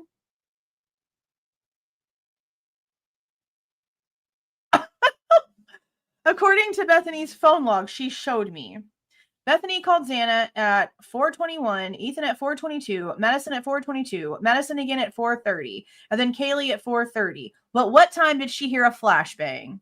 Because it would have had to have been sometime between 2:30 and 4:20. And again, is this really Madison or is it actually Kaylee? Because Kaylee is the one that has the dog. And Kaylee started calling Jack back and forth, back and forth, back and forth. So is Murphy gone like the whole time, and that's why he's barking his head off outside after SV1 leaves? Did SV1 like have the dog and drop him off and he like ran back home? Like, what is going on with this story? Bethany says she never received an answer on each phone call. She says she went back to sleep and woke up around 11:56 hours when 911 was called, which is also a freaking lie because we have the thing saying that she was up by 7:30 or at least doing stuff and making phone calls by 7:30 on her phone. Initially, I was told Kaylee was likely located on the second floor bedroom with Ethan after comparing Dylan's initial statement with other investigations officers' observations. It appeared to actually be Xana that was located on the floor of that bedroom, and Kaylee was one of the other females located in the third floor room. I would also observe the following vehicles in the gravel parking lot that was immediately north of the 1122 building. Silver 2015 Land Rover Range Rover with Washington license plate, that license plate. And then the 2010 blue Honda Civic, the 2014 white Chevy Cruze, the 2011 red Jeep Wrangler, and the 2017 black Ford Explorer. I was originally assigned to identify all of the people in the area. However, I was reassigned by Sergeant Gunderson to begin the search warrant application process. I provided the above information in the search warrant application. At approximately 16:28 hours, I returned to 1122 King Road to assist with securing the southwest patio entrance. I took responsibility from Officer Warner in documenting who entered and exited the residence.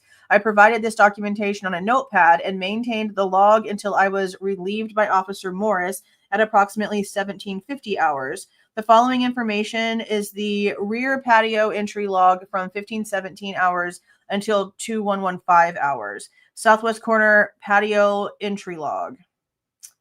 Okay, so then this is just the cops coming in and out in the times. Wow.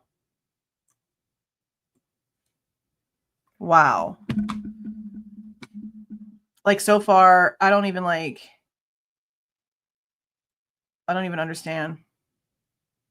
See, and look, the second I look over at the chat, I see some idiot saying, why don't you folks just give up on this? Are you serious?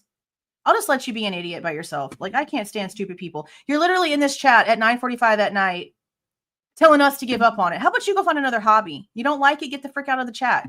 Like, seriously, this is documentation that just dropped today. Why would we not be looking at it? This isn't the Epstein files, okay? We're going to keep looking. We're going to keep looking. I can't stand stupid people. I really just can't. Today is not the day. I'm not in the mood. I'm really just not.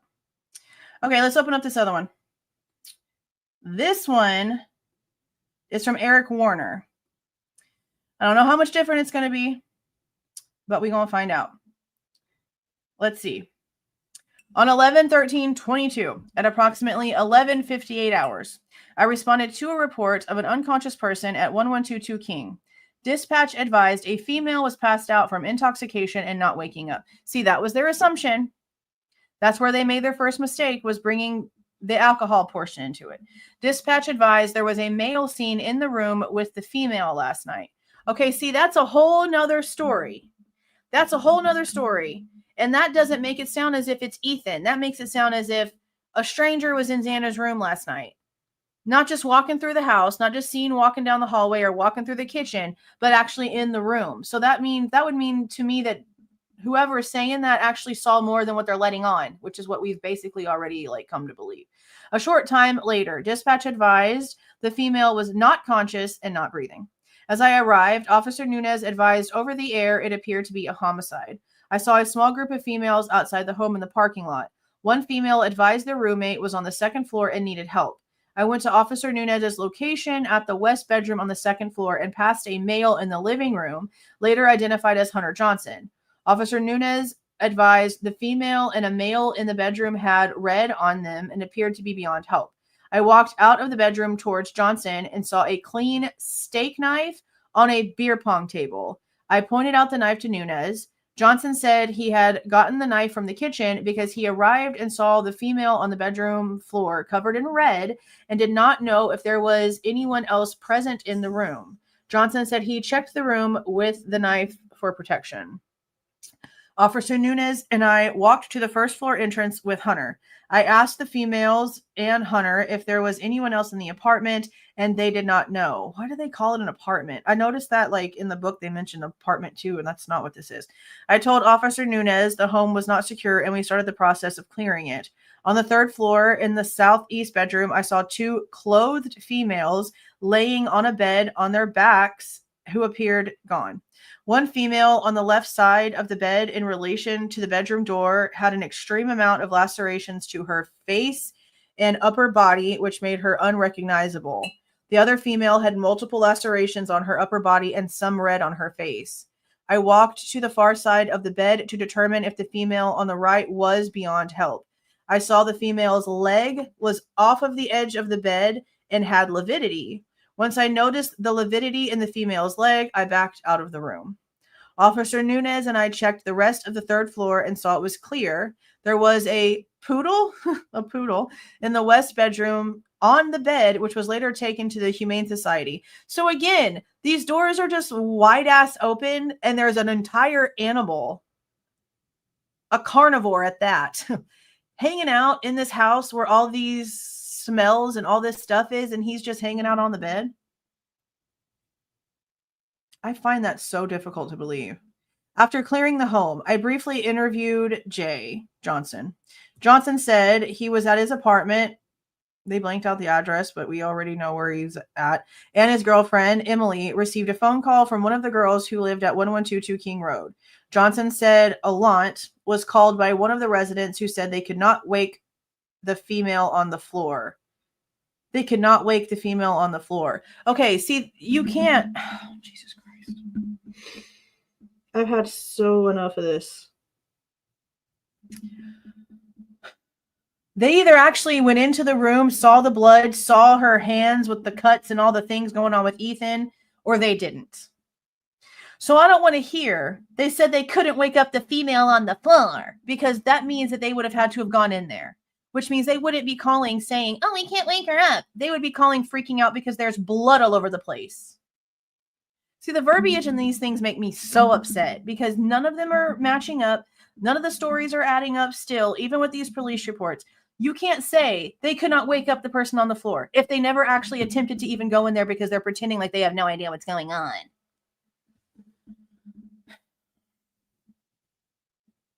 Johnson said he came over to the home at approximately 11:55, which was 1 minute before, I guess, the dispatch thing. Johnson said he saw the female on the floor in the bedroom and did not see the male on the bed, who he identified as Ethan, before grabbing the knife. Johnson said he entered the bedroom and checked the female's pulse and found none. Johnson said he did not check Ethan and left the home. Okay, so the book says he does. Banfield came out and was like, this is the tragic story of the hour. Ethan checked Hunter's pulse. Hunter checked Ethan's pulse. Now they're saying that he didn't. Okay. I thanked Johnson for talking with me and told him he could go stand with Alant, who was with the other residents in front of the home. I stood by the front door and started the crime scene log at 12:15 hours. Sergeant Gunderson relieved me for approximately 3 minutes so I could get my gloves during my time at the front door. At approximately 15:02 hours, I was relieved by Officer Rosinski, who took possession of the crime scene log and returned to the station. At approximately 15:28 hours, I came back to the scene and relieved Officer Smith, who was standing at the rear sliding glass door, which was found open when officers arrived. I remained at the back door until I was relieved by Officer Nunez at approximately 16:28 hours. So all we've learned so far is that there was an actual freaking scream. More was said by the unknown person, and apparently there was a flashbang that woke up Bethany. What in the actual frick? What in the freaking frick? Okay, what in the freaking frick? Let's go to the next one. This one is, nope, that's the one that we actually already read because it was Mitch Nunez's, and we had to start with that one because it's the original one. Okay, here's Corbin Smith. I'm so like mind blown right now. Mind blown. Okay, again, this is Officer Corbin Smith, and the date on it is 16/4 on 11/13.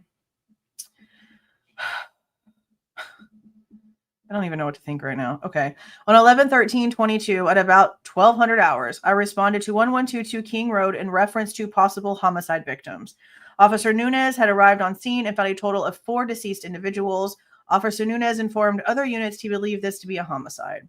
When I arrived, I entered the residence and went to the second floor. I observed a female wearing a sweatshirt and underwear laying in the middle of the bedroom floor covered in red. I observed deep lacerations, indicative of defensive wounds, on the female's hand. The female was surrounded by red on the floor. I observed a male laying on the bed. The male appeared to have suffered from wounds, those kinds of wounds, and a laceration to the neck. The male was covered in red, and the bedding around him was soaked. You know what? Let me backtrack a second. What you mean, Hunter? That you went in there and you saw Xana and you didn't even see Ethan? Like, I know that, like, the whole, like, pulse thing obviously was crap, but what you mean you didn't even see him?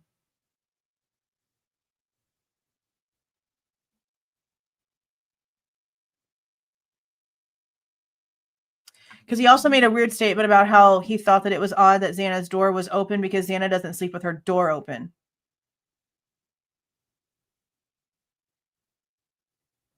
I'm going to stop letting my brain do things right now because I'm obviously aggravated and tired. But I have a lot of freaking questions. In a third floor bedroom, I observed 2 females laying in bed which appeared to have been to death. The female laying on the left half of the bed, as I looked at it from the doorway, was unrecognizable. Her face was completely disfigured and wounded several times. I was unable to comprehend exactly what I was looking at while trying to discern the nature of the injuries. Okay, that's the report where it says like it's difficult to even like figure out what I'm seeing. The second female on the right half of the bed had multiple wounds. The comforter was soaked and a pool was still present. I was assigned to hold security at the rear slider door. This was the alleged point of entry of the suspect. I observed very large footprints in the snow. Very large footprints in the snow. We never heard about those. I used a tape measure and the shoe size measured approximately 3.5 to 14 inches. The footsteps went to and from the rear slider door. I observed the trail of footsteps head away from the slider, then turn right around a stump in the backyard and lead towards the front of the house. The screen to this window appeared damaged and was laying on the ground. Oh, wait, hold on, backtrack. I observed a set of small handprints on the window on the east side of the slider. So large feet prints, small handprints? Am I reading that right? Let me read this whole thing over again. The footsteps went to and from the rear slider door. I observed the trail of footsteps head away from the slider, then turn right around a stump in the backyard and lead towards the front of the house.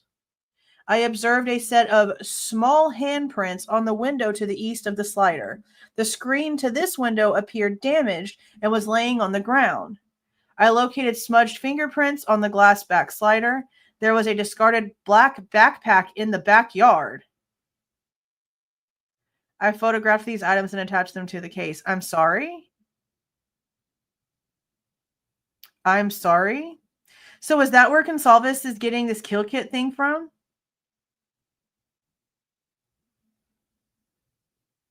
Because there was a discarded black backpack in the backyard. But see, this says that the feet prints went around and went back towards the front of the house, which is interesting because the original story from Bethany that was going around with the frats that was hitting up on YouTube was that she saw a person in all black like running across to that parking lot area, like where the cars are. A small set of handprints on the window to the east of the slider. I located smudged fingerprints on the glass slider door. The screen to this window appeared damaged. Oh, man. I'm going to have to, like, go through that again with the map up. Like, not the map, but pictures of the house up. Okay. This is Ryan Snyder. Same day. Ryan Snyder, initial response and canvas interviews. Photos burned to a CD and booked into evidence. So whatever they have it attached somewhere else. On 11/13/22 at about 1200 hours, I responded to 1122 King Road for the report of an unresponsive subject. Can I make this bigger? Okay. Upon my arrival, I noticed there were several college-aged subjects out front of the address. I was directed to use police caution tape to cordon off the crime scene. As I was working around the residence, I noticed the back door was open and there were footprints in the snow coming from the back door on the back porch. See, okay, so this is now two people mentioning footprints and now how this damn back door was open. So why did they keep telling everybody that they didn't have any idea how this person got in and out of the house? Why make it sound like you're completely stupid if you actually have something? Okay. As I was working around the residence, I noticed the back door was open and there were footprints in the snow coming from the back door to the front porch. Officer Smith took photos of these prints with a measuring tape. He watched the backyard area to make sure no one else came into the area. I noticed there were a few footprints that left towards the west of the backyard. This portion of the backyard is connected to two other residences, 1118 King Road and 1126 King Road, both directly to the west. The footprints appear to lead west towards King Road between the residences, but I was unable to see where the footprints went after the yards connected due to the amount of rock landscaping. I also was unable to discern how old the prints were. There had not been recent snowfall, but they were there. So they had to have been that night. Let's just quit playing.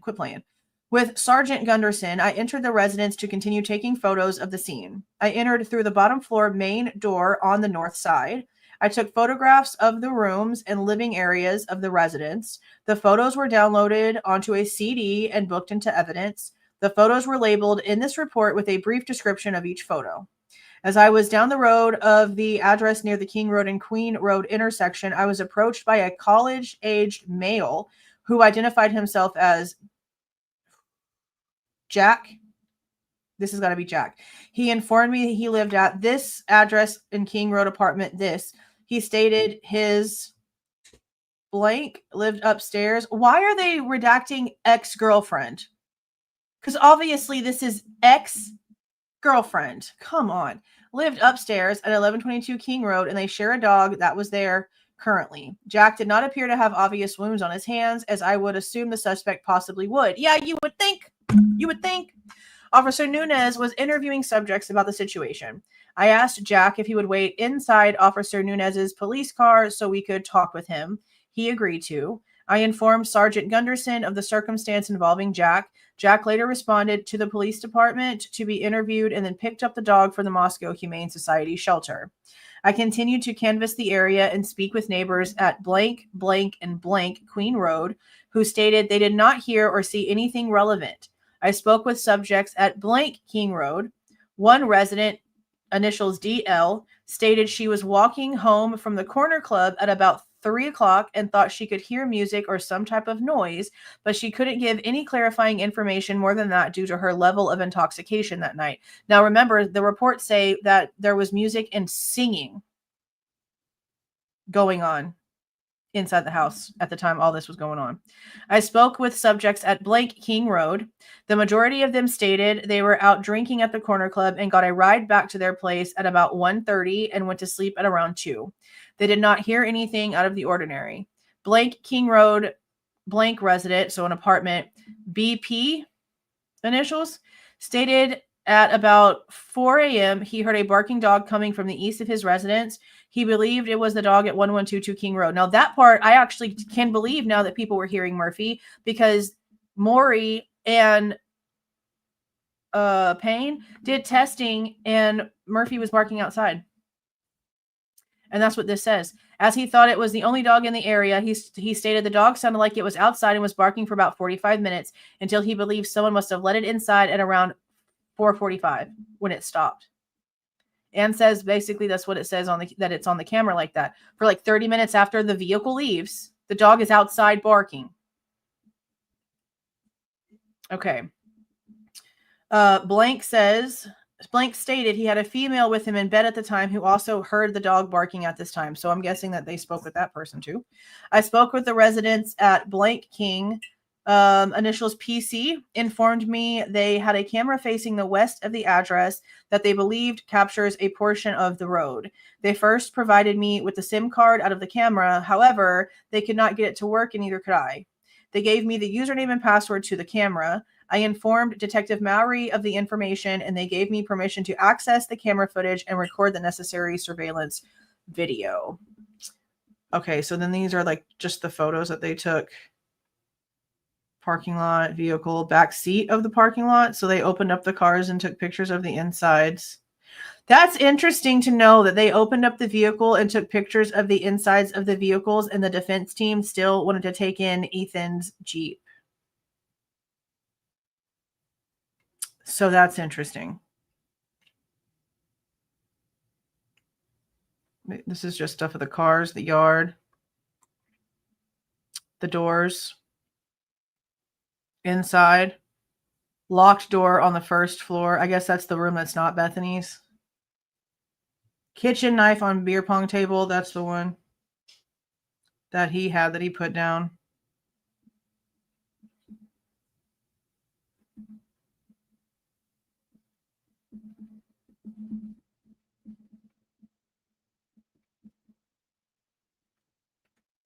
Blood on floor.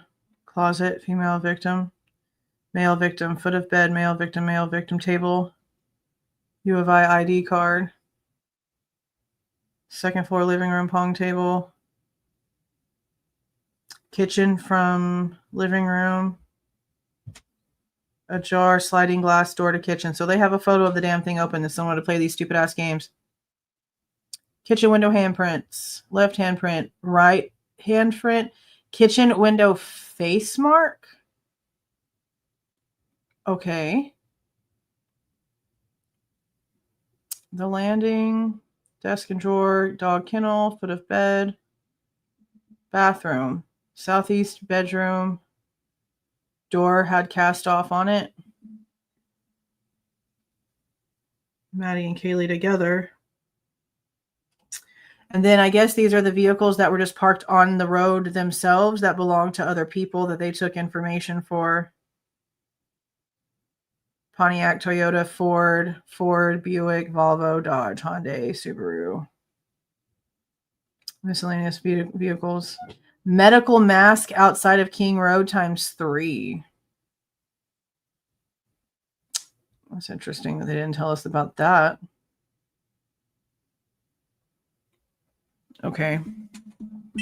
Wild. On to the next. This is Dallinger. From 11/23. Oh, let me pop it back up.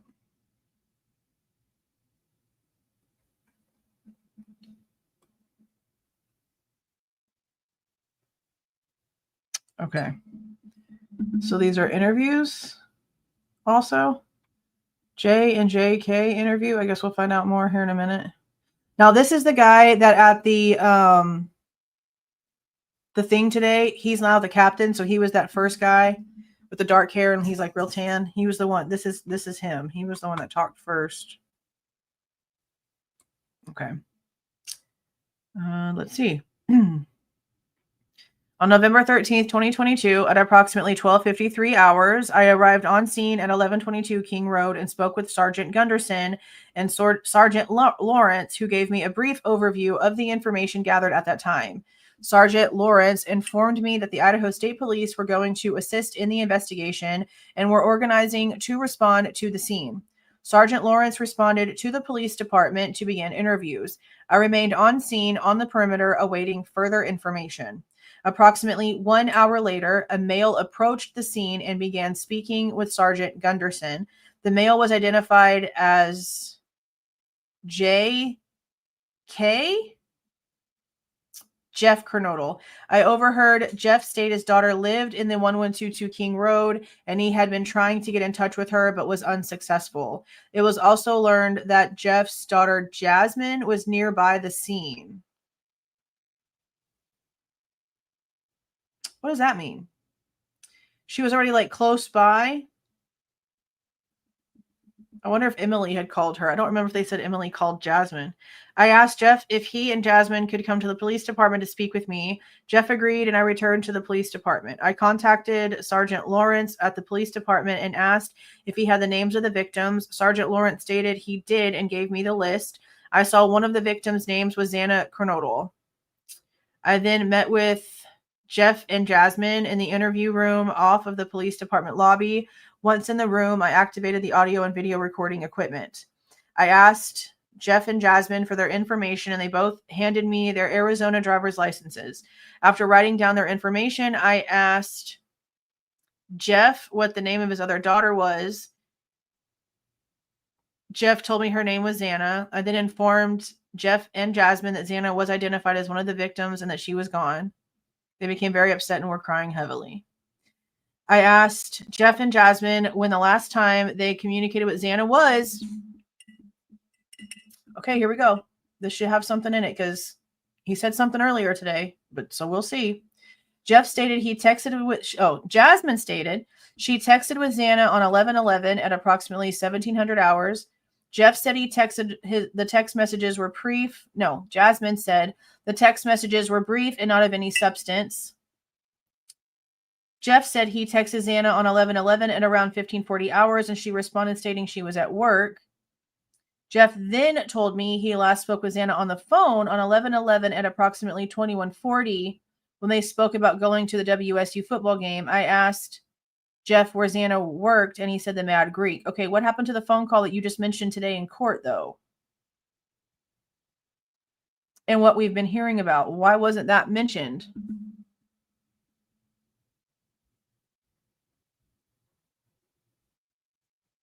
That's confusing. He said it in court today. I asked both Jeff and Jasmine if Xana had mentioned anything about having any issues with anyone or anything strange occurring lately. Both said Xana had not said anything. That is not the stories that we've been getting. They said that Xana had a boyfriend, Ethan, who they have Chapin, that's not it, who she had been dating for about 6 months or so. They said everything seemed fine with their relationship and added how Jeff had just met Ethan's parents the passing weekend.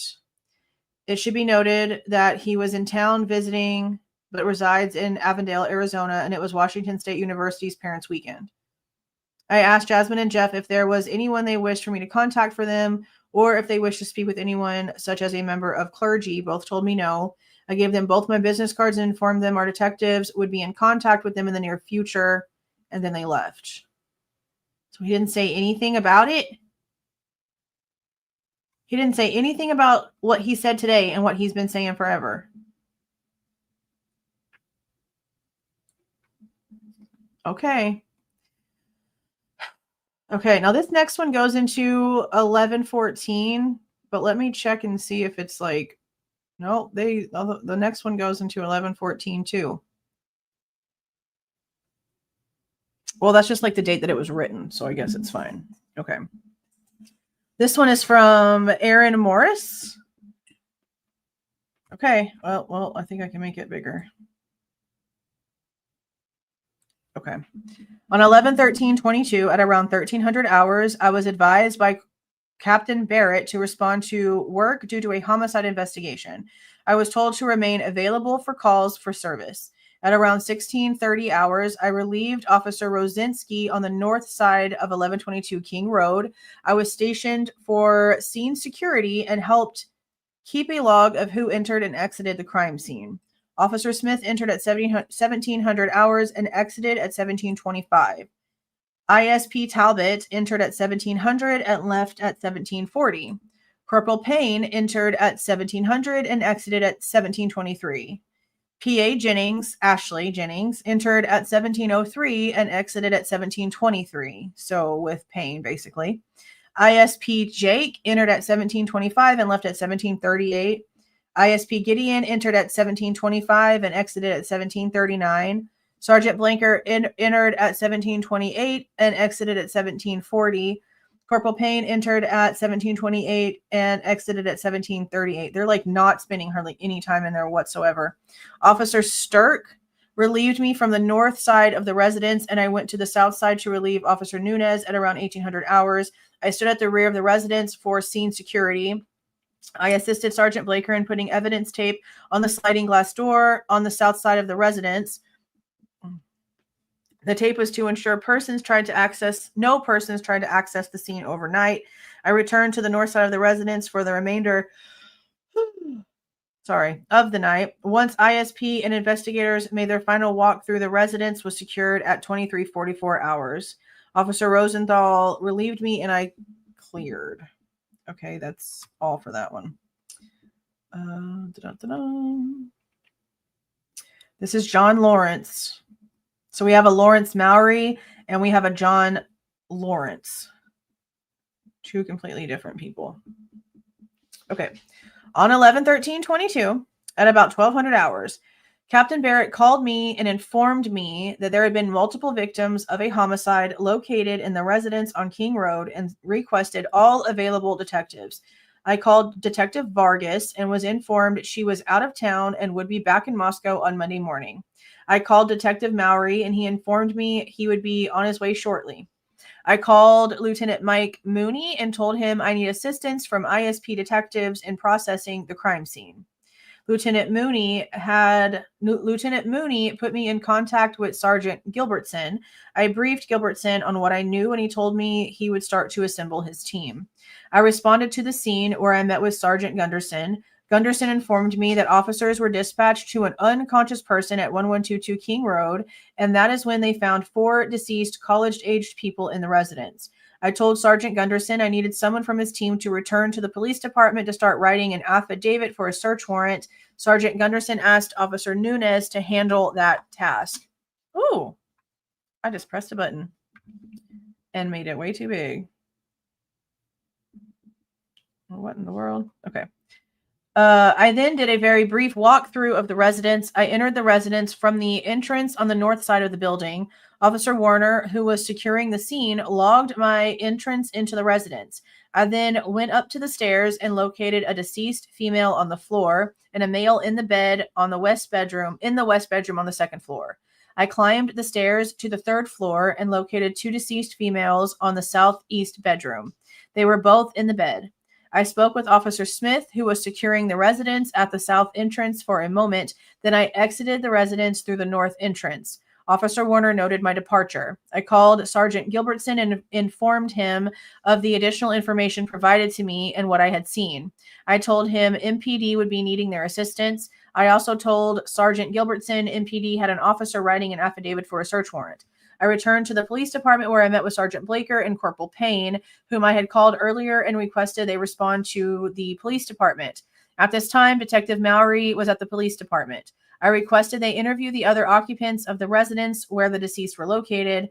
There were also several friends of the deceased who had been with the deceased the night before and may have information of their whereabouts and who they were with prior to what happened.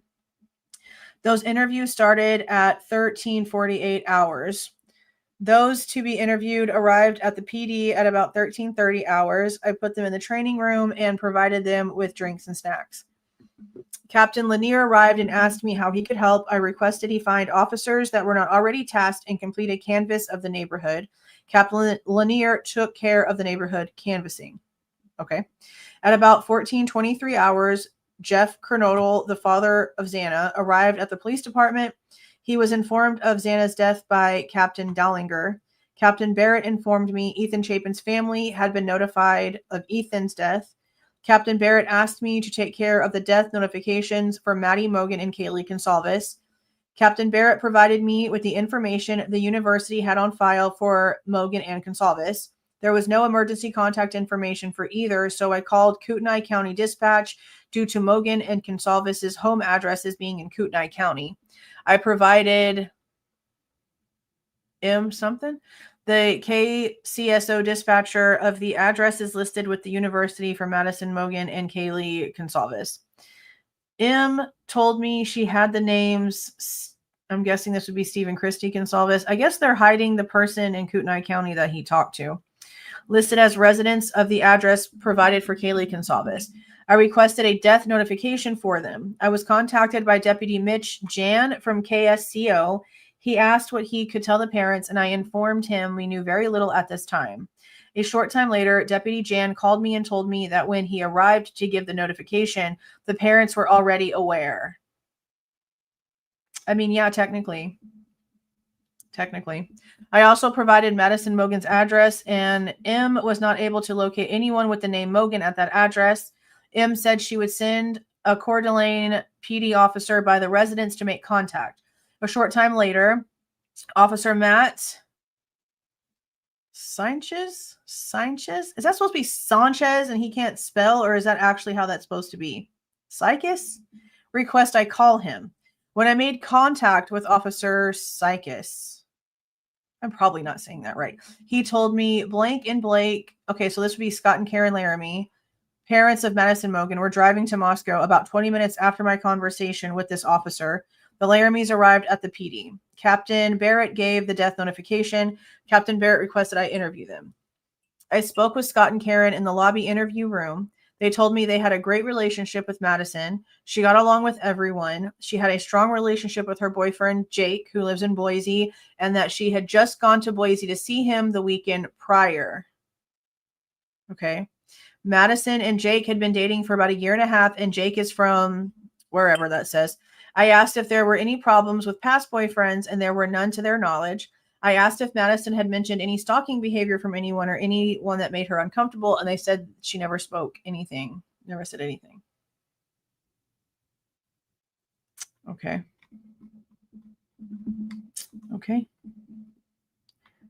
Number 8. John Rosinski. I think this is the one that somebody said, wait till you read this one. So let's find the information. This says K-bar follow-up.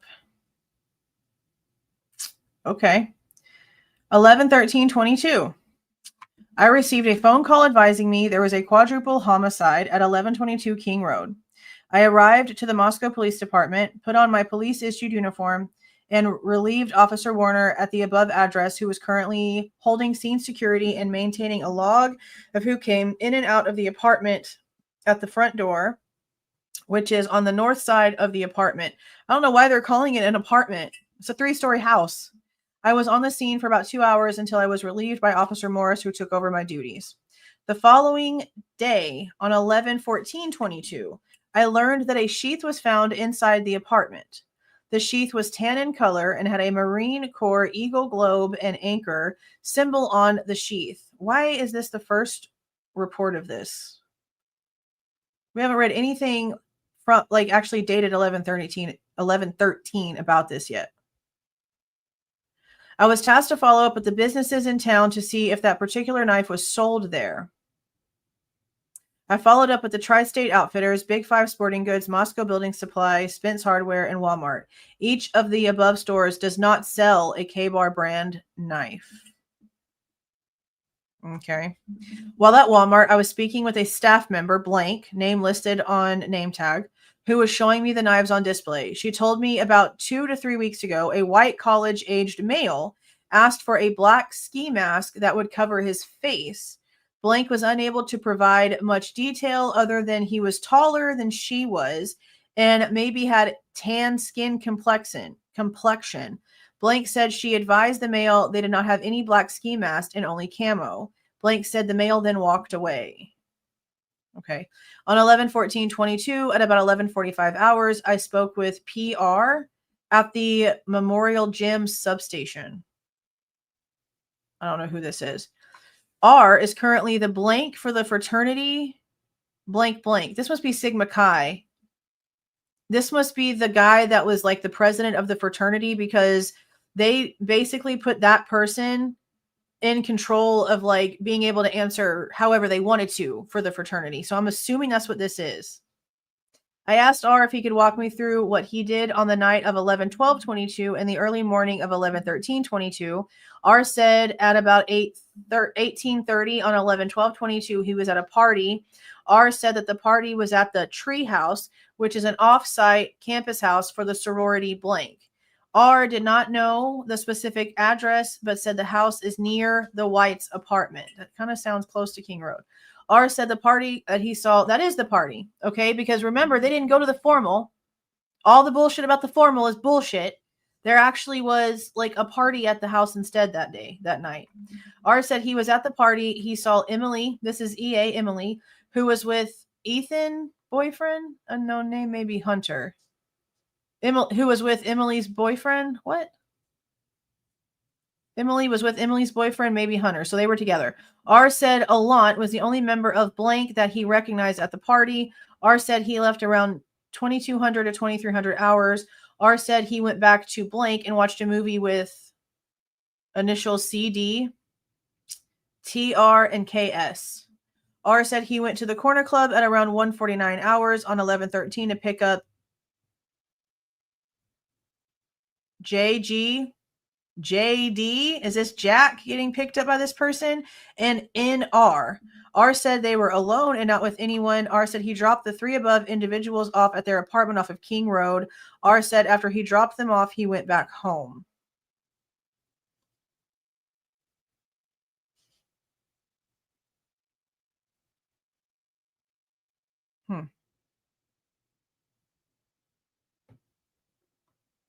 So like another sober driver guy?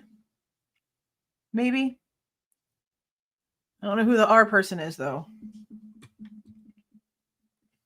Okay, number 9. This is from Aaron Morris.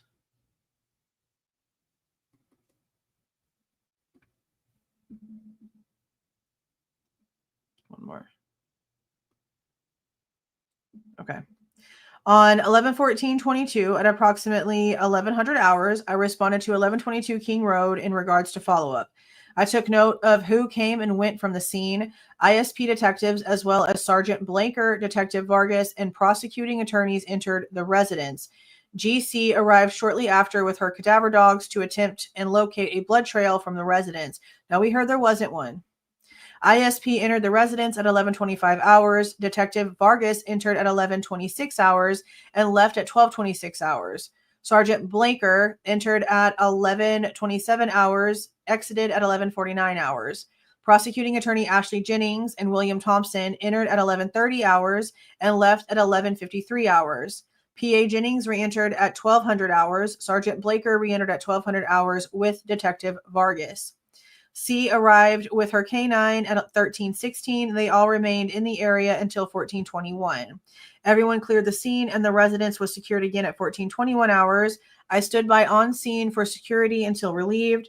I cleared the residence at 1600 hours when Officer Rosensky relieved me. Okay. Jacob Tesdall. This is written up on 11/15.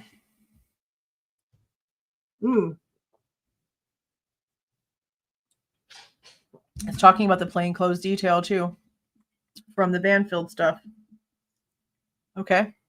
On 11/12/22 at about 2100 hours, I began an overtime shift for a plain closed detail on the University of Idaho campus and related areas. This patrol was for minors in possession and consumption of alcohol, along with other alcohol substance offenses. During this patrol, I and the other officer with me, Officer Rosendahl, only had our body-worn cameras. We were operating out of the Moscow Police Department Ford Fusion, which I drove throughout the entire detail. This particular department vehicle did not have a dash camera or any other recording device.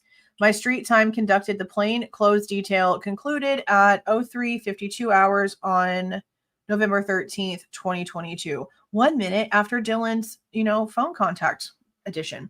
During this detail, Officer Rosendahl and I made several patrols through the area of King Street and Queen Road. During each patrol of the area, we traveled on the north side of 500 Queen Road, heading east. We wrapped around the building, heading south on the east side, then west on the south side of the complex.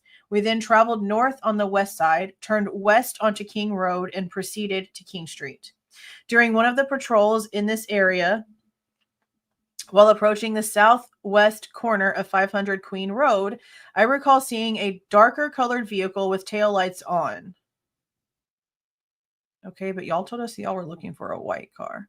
This vehicle was parked facing south on the south side of the parking lot towards the west end. There was a short section of the parking lot which extended to the west of 500 Queen Road, south of 112 King Street, which was where the vehicle was.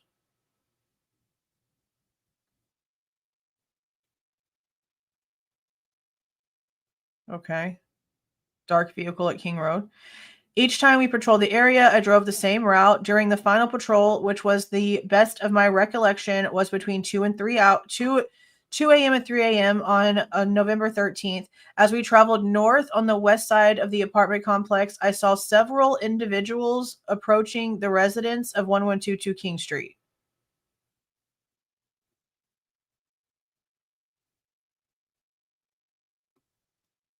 So is this like... This is like the Banfield stuff? And in his description, he's saying that they were walking towards that King house? Or is this like a whole nother group of people?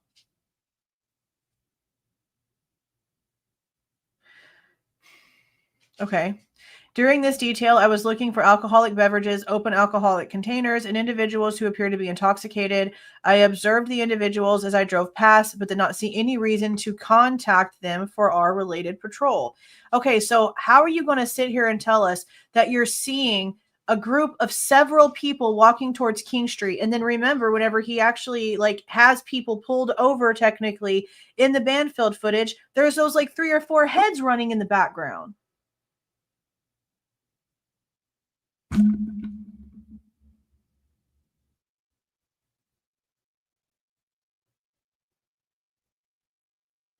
Multiple people walking up to King Road.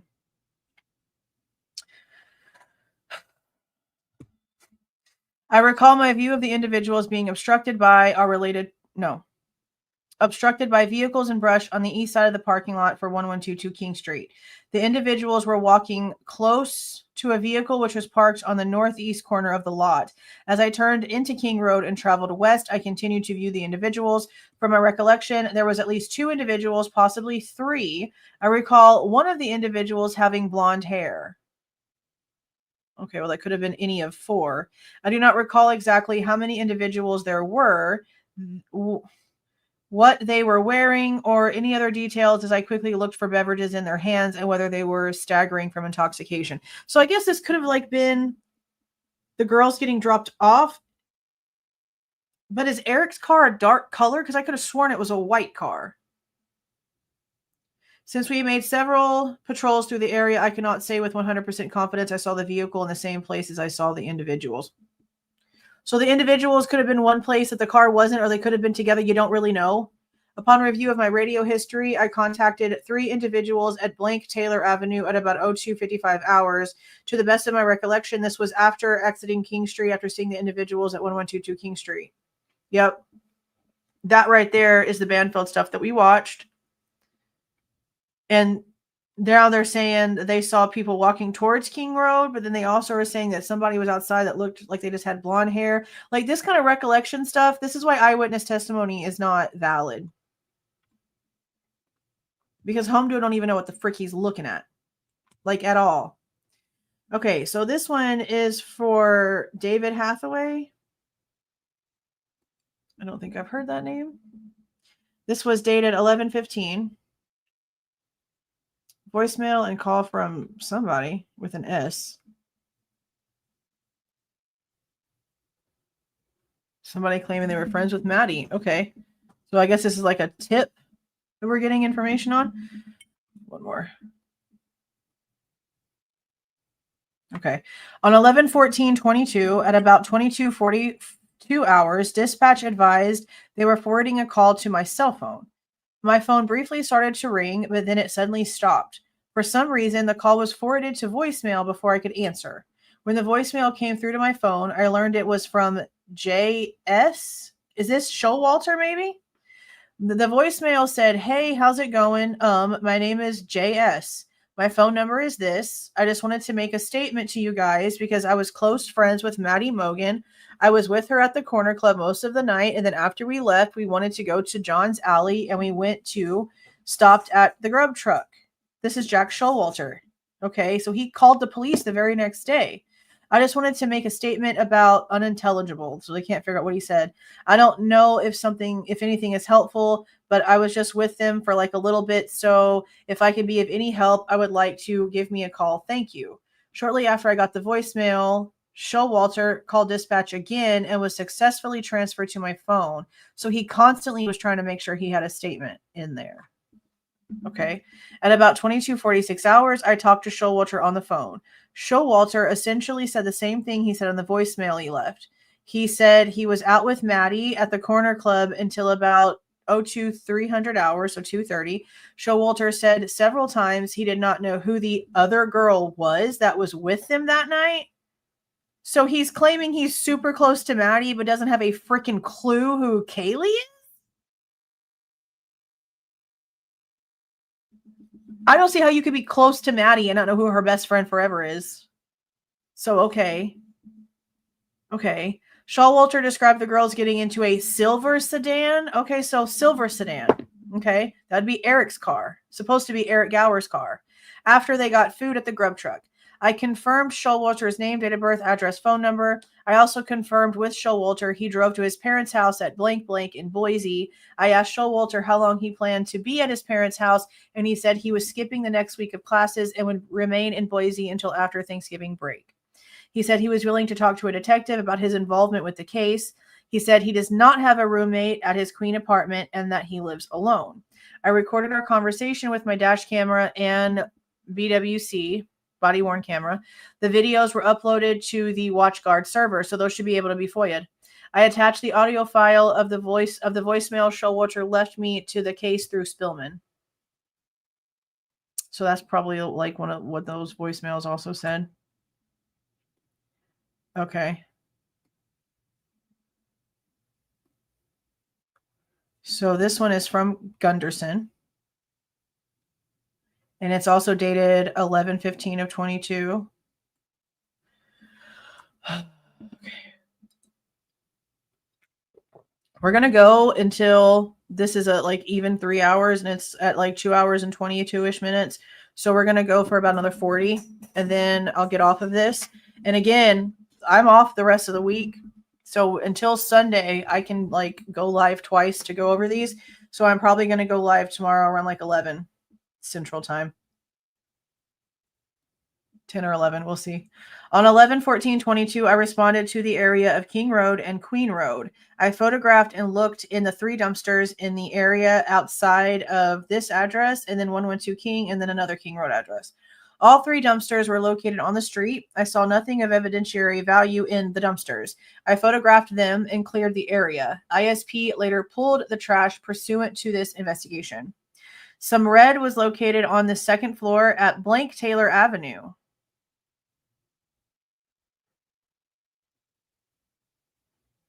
Okay. Blank Taylor Avenue is commonly referred to as the Whites and is known as a party location. The red was isolated to one area with no trail to either area. I photographed the red and notified crime scene investigators. Officer House and I walked various areas around the crime scene looking for evidence. Officer House and I found nothing of evidentiary value. So there was blood at the apartments next door that they found. Interesting. I find that interesting too. So now we have 13.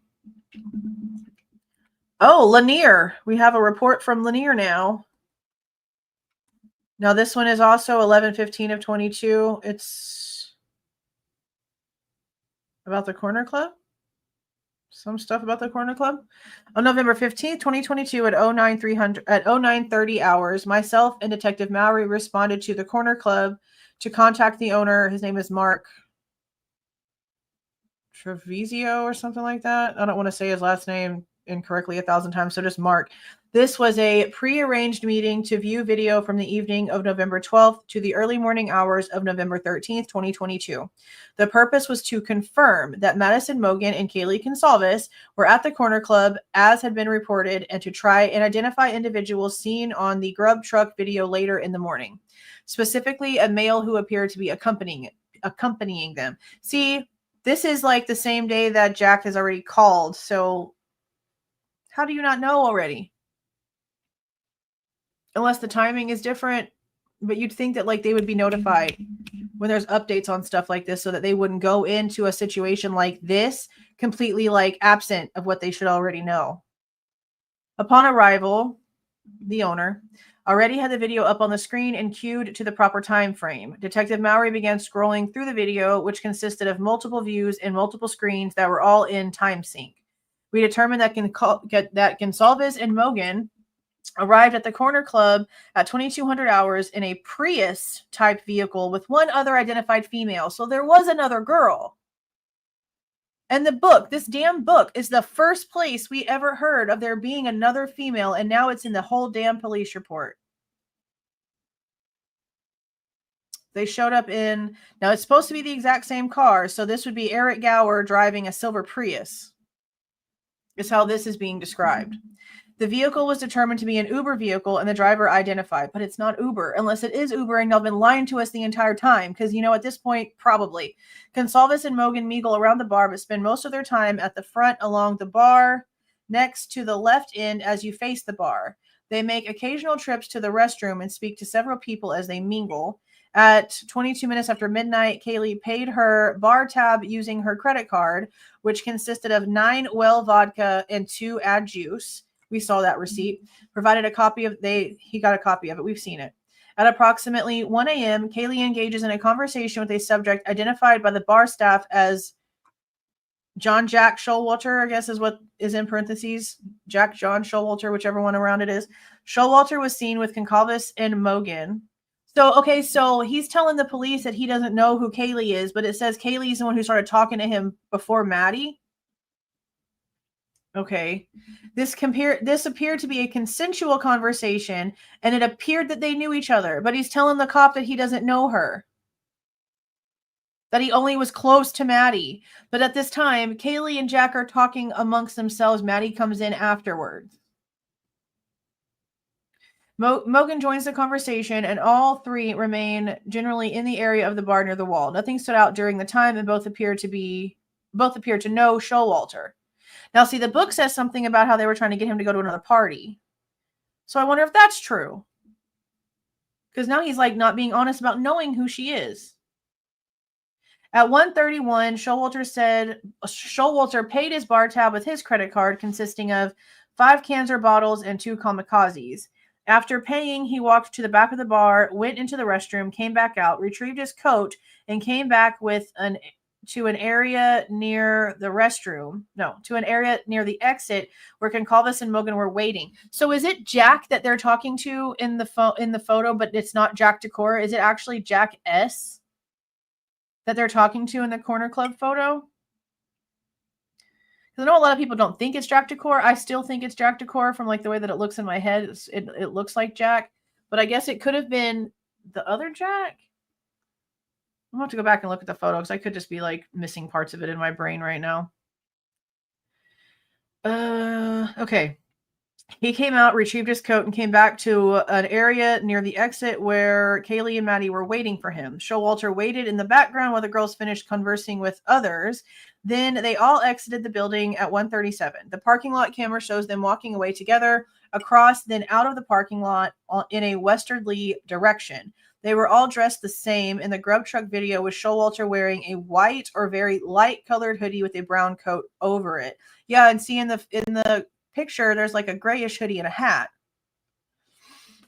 I don't even know. While reviewing the video, we also recognized Jack Ducour, okay, who was reported to be Goncalves' ex-boyfriend. We did not track his movements in the video, but he appeared to spend most of his time at the opposite end of the business, seated with several other males. At one point, there appeared to be a brief interaction with Goncalves that looked cordial and in passing. Ducour left at 1:51 with two other males. Yeah, because we saw that he got picked up. So they really didn't spend a lot of time together. They talked in passing, but pretty much just didn't even pay attention to each other the whole time. But now we have the story of Bethany claiming that somebody, I'm going to assume that it's actually Kaylee, and that this officer has it wrong, like he already had everyone else's names wrong. Kaylee couldn't find Murphy right before they started blowing up Jack's phone. Man, I'm going to have like a lot of work on my timeline to do, because holy shit. Holy shit. Okay. Also noticed in the video was a subject seen in the grub truck video. I recognized him because of his unique sweater and long hair and beard. He was identified as HV by bar staff. He checked out right at midnight using a credit card with the name of SV, showing 2 microtub. That's what he ordered, 2 microtubs. I didn't notice any interaction between V and Goncalves and Mogen. Is that the Joe guy? Is that the Joe dude? I don't even know. A third subject who was seen in the grub truck video was also observed in the corner club, but we were not able to identify him. He is a stocky build, white male with brown hair and facial hair, wearing a brownish sweater. I did not observe any interaction between him and Goncalves or Mogen. Is that the guy in the Dutch Rose sweater that ended up getting in trouble in Pullman for some sort of thing with a sign? Because the video file was extremely large, Detective Mowry was unable to copy it to an external storage device. We left the business, and Detective Mowry is working on obtaining a usable copy of the video for a closer view. And then there was receipts. So yeah, them and Jack didn't even really talk or nothing. Okay. So now we have Danny Vargas. And this was written on 11/15. It starts on the Monday. And it's talking about evidence collected by Talbot and interviews with neighbors. On November 14th, 2022, I went to 1122 King Road with Sergeant Blaker to observe the scene. I walked through the house and around the outside of the residence, along with other investigators looking for possible evidence. ISP investigators were on scene, walking through for a second time, looking for additional evidence. I walked through the south side of 1122 King Road, up the hill and along the fence line for Blank Walenta. The backyard for Blank Walenta backs up to the backyard area of 1122 King Road. I spoke with SG at Blank Walenta, not Goncalves, because this would be the people that are at this house, and asked for permission to look through his backyard area, which he said I could. G told, is this Scott Green? Is this Scott Green? This person told me he was the person who previously called dispatch to provide information about what he observed. Ooh, what was that call about? I told Blank after looking over the area and through the residence on King Road, I would come back and get a statement from him.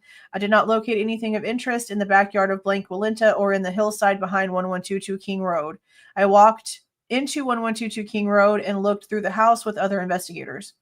The following 4 evidence items were collected by ISP Talbot inside 1122 King Road on November 14th, 2022, and turned over to me on scene. ISP took photos of the items in the places they were collected from. I booked the following items into MPD evidence. A copy of the evidence property receipt relating to these items is attached electronically to the case file. A rolled $2 bill. blue powder located on the desk in F2 bedroom 1 northwest. Whose freaking room is that? I don't know what room that is. What room is that? Floor 2, bedroom 1. So either Dylan's or Xana and Ethan. So somebody was snorting something through a $2 bill. Is what I'm getting from that.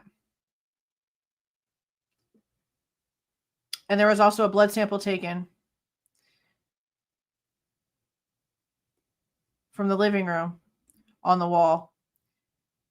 And then another one from the second bedroom, which would be what? Is there blood in Kaylee's room, or is Maddie's room being called the second bedroom? I spoke with the following people who live at Blank Willenta. My conversations were with SG, MM, and TM, who were recorded and attached electronically to the case file.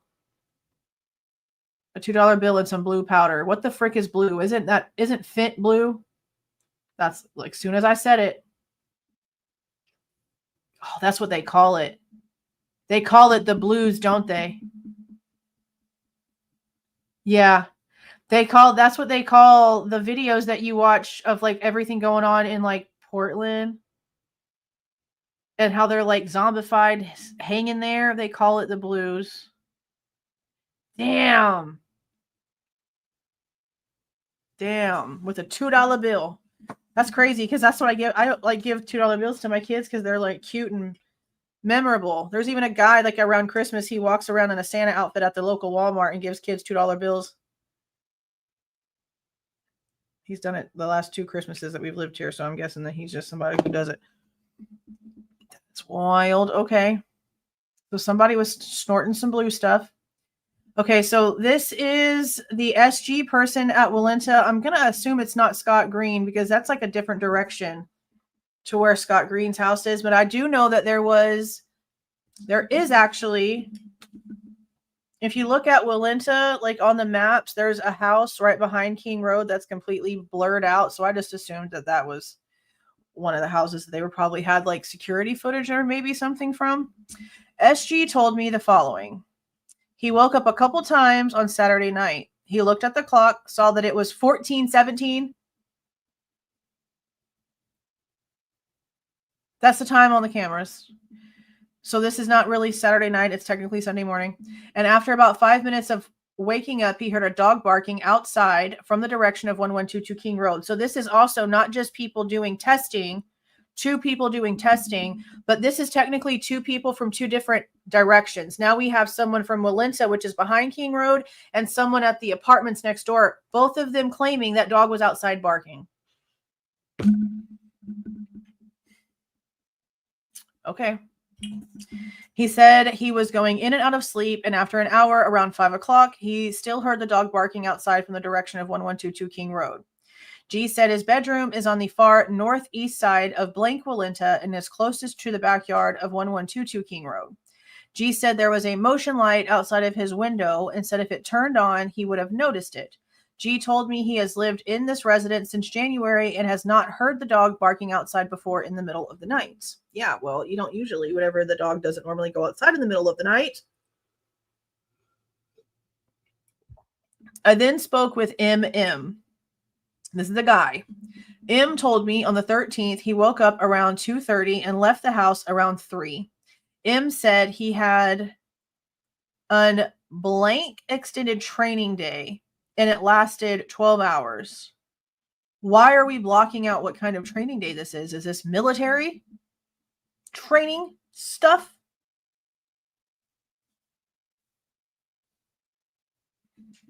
M said he finished his extended training day around 1,800 hours at Buffalo Wild Wings. So it's not. So it's just training for to be a waiter. Why is it blanked out? Why'd you blank it out and then give us the whole name? I love Buffalo Wild Wings. It's one of my favorite places. And arrived home around 1830. M said he was with approximately 20 blank members and did not notice anyone who should have been there that was not there. So frat members, maybe, probably Sigma Chi, honestly. M did not remember hearing anything in particular when he woke up and left around 2 to 3 in the morning. M did not hear the dog barking. Well, that would have been right before. I next spoke with TM. T told me he did not hear a dog barking at any point. T said he had been out at the bars the evening of the 12th and got home around 2:30. T said he sleeps with earplugs in. T said his sister MM mentioned she saw Madison Mogen at some point at the corner club. T provided me with his sister's phone number. So there's an MM boy and an MM girl. This, I think, is the brother and sister set that people thought MM might have been before we found out it was actually Molly, the DoorDash driver, when it comes to the DoorDash. Because in the phone calls, there's like a phone call to MM, and it's really difficult to know like who they're really talking about. Is it to or from? It's between Bethany and MM, but I can't remember if it's to or from. But it's around the same time they're calling Jack back and forth. And now we just heard that Maddie apparently did ask Bethany at some point about the dog. It's all so stupid and confusing. Okay. This is Aaron Morris. This was written on 11/15. This is probably the last one I'm going to read because I know that I've missed a bunch of like green stuff, like y'all send in like chats and stuff in, and I don't know if y'all are asking questions, and I want to make sure that I get to those before we get off of here. So this will probably be the last one. Okay. 11/15/22. LS and OF came to the Moscow PD substation to speak with Officer Rosinski and I regarding an incident possibly related to the homicide that occurred on 11/13/22. They stated on 10/21/22, an unidentified white male came into the women's center and asked to speak to someone. F spoke to the male. She stated he asked for snacks and appeared to be under the influence. She stated the interaction only lasted about 5 minutes. F stated the male said he had a female friend who was in an abusive relationship. The male stated he was afraid the female would be hurt by the boyfriend and was also afraid he would hurt the boyfriend due to all of the stuff happening. F did not gather any names and had never seen the male before.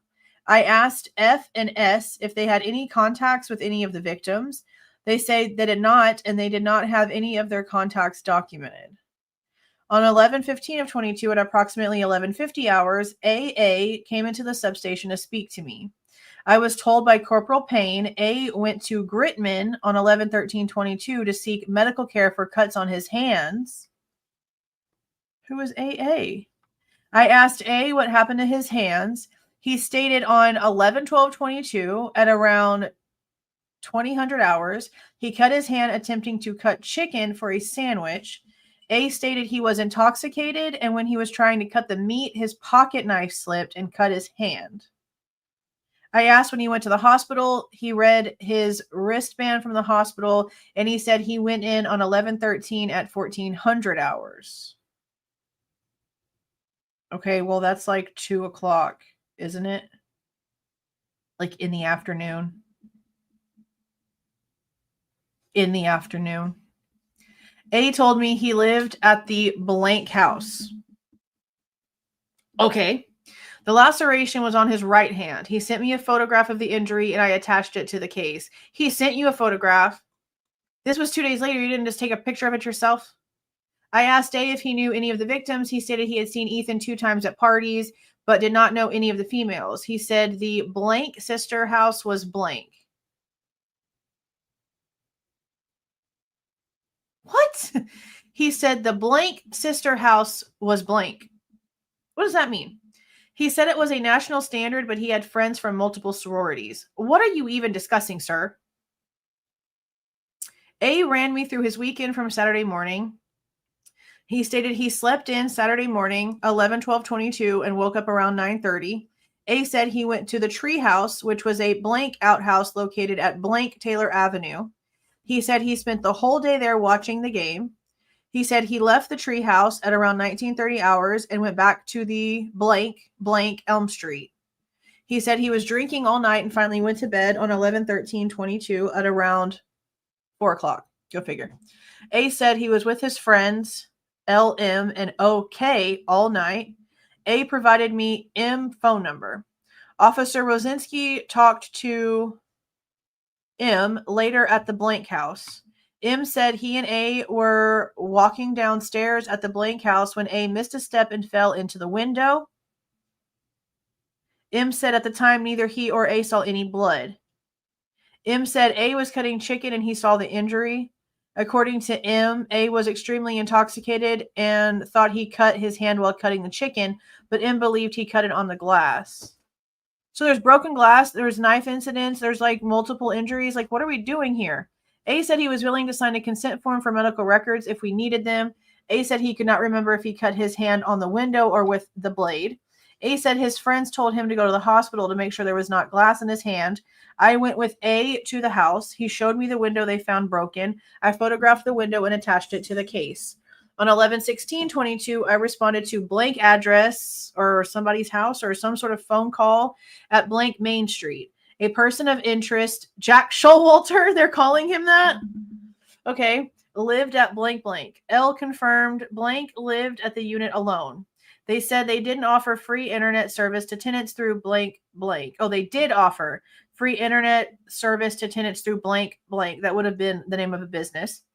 L said they could not see who used the service. I asked L if any of their tenants tried to get out of their leases recently. He said no. They said Showalter started his lease on 7/18/22. The employee remembered Showalter because his father was adamant on getting him the apartment. Okay. See, that's another thing. I really want to know where Ethan's apartment was. Because the book, again, the Chapins are all in this book, interviews and all, okay? They say they got Ethan an apartment in Moscow because he wasn't going to be able to live at the frat house. But they knew that he was going to constantly be at Xana's, but that there was an apartment. I want to know what apartment. I want to know what apartment. Was it this apartment building? Was it an apartment building with other people? Were there any connections to where that apartment building is that could have like spilled over into what's going on here? Where's that apartment? I'd love to know. I responded to blank blank to see if Showalter utilized the internet service they provided. The employee gave me a paper with all tenants from...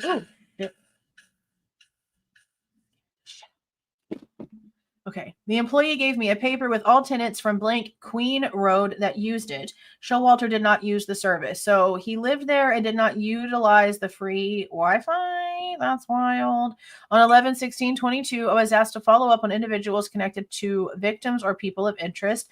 The names provided were MB, DB. We know who that is. NF, JF, and CB. I called the Dean of Students office for phone numbers for B, B, and F. I called B first, who stated he was at his home in Boise. B and F stated they lived together in Meridian. I passed the information on to Captain Barrett. I also TLO'd F and B. I got a number for F and called him. He provided his home address in Boise and said he was willing to speak with detectives. I forwarded that information as well as a TLO of B to Corporal Payne and Corporal Barrett. On 11/16/22, DS and JH from the DOS office came to the I-sub. Showalter, would that be Showalter? No, probably not. S stated he had information regarding the homicide. S first stated the DOS office had a debrief to check in on everyone. S said that JD's name had been brought up. Is this Jack Ducour? He said it got him thinking because Ducour had a recent care report put in on him.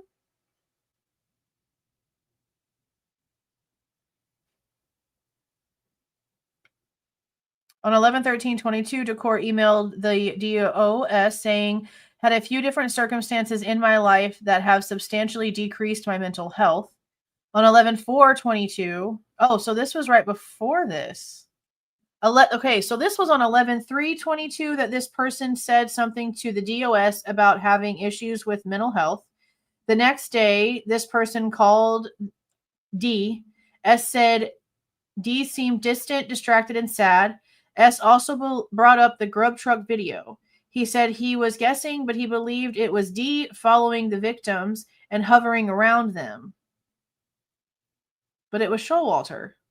S also said after finding out what happened, D was more concerned with his dog. See, that sounds like Ducour. I thanked S for the information. I asked H if he was able to provide the care reports for D they referenced. H said they did not seem hugely concerning, but would attempt to gather them. So is this mental health Information for Jack Decor?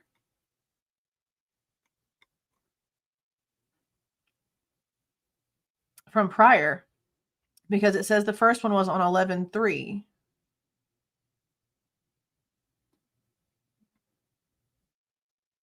That's interesting.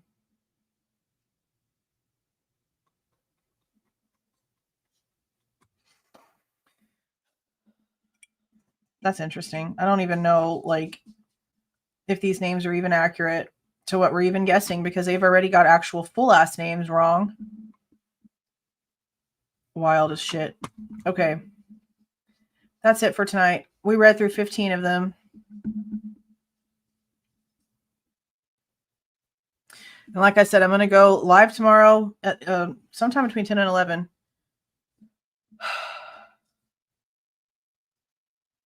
Bethany got woken up to a flashbang.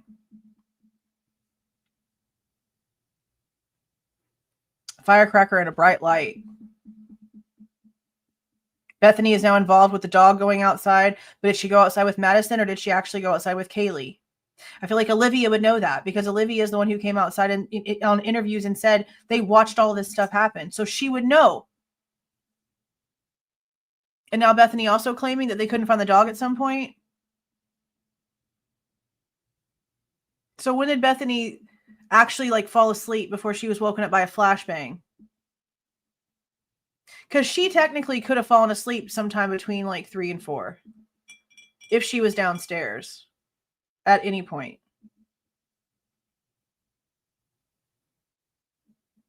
But we have Dylan doing things at 3:20 and at 3:51. God, there's so much.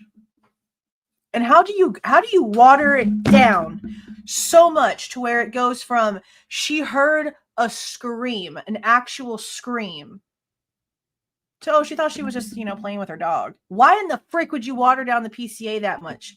Why would you lie technically if the first report's about hearing a whole ass scream? This is what they didn't want out at trial. So the fact that it's like out now is wild to me because what? I'm sorry.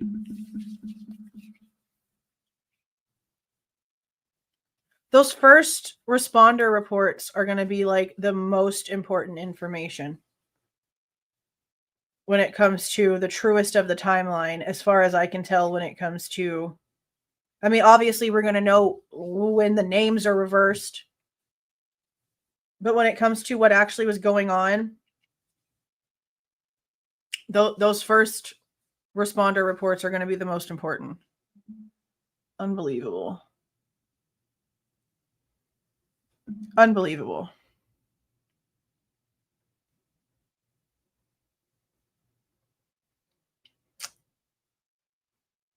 Thank you for the $4.99, Mama J. No, I think I know what you're talking about. Those were people that were requesting information. I saw like Bullhorn Betty's name on there and some like people from New York Post and stuff like that. So for some reason they're all doing that. They're just like putting people's names on it that were requesting stuff. Thank you for the $19.99, Charm Free. Thank you so much. Yeah, that's what I was just saying. You could see Beth. You can see her name on it. Thank you for the $6.99, Chris.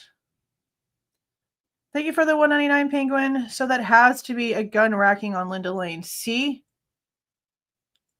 It makes you definitely want to go back and listen to some more of like the more original one, but you still have to be so careful with audio.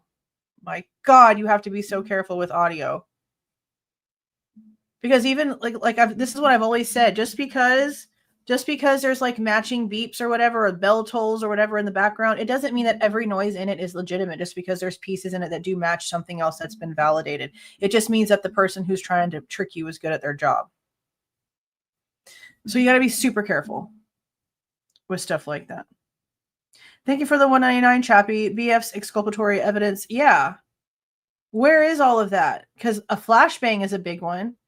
And again, her seeing somebody apparently like running across the front area, that's a pretty big one too, if that part's true. But that's sort of like what they basically are describing when it comes to the trail of those feet prints. And I guess like it would be what, like Bethany putting her like hands up against the window to like see what's going on, maybe? Maybe trying to escape out the window, and that's why it's a little bit damaged, and then they got pulled back in the house.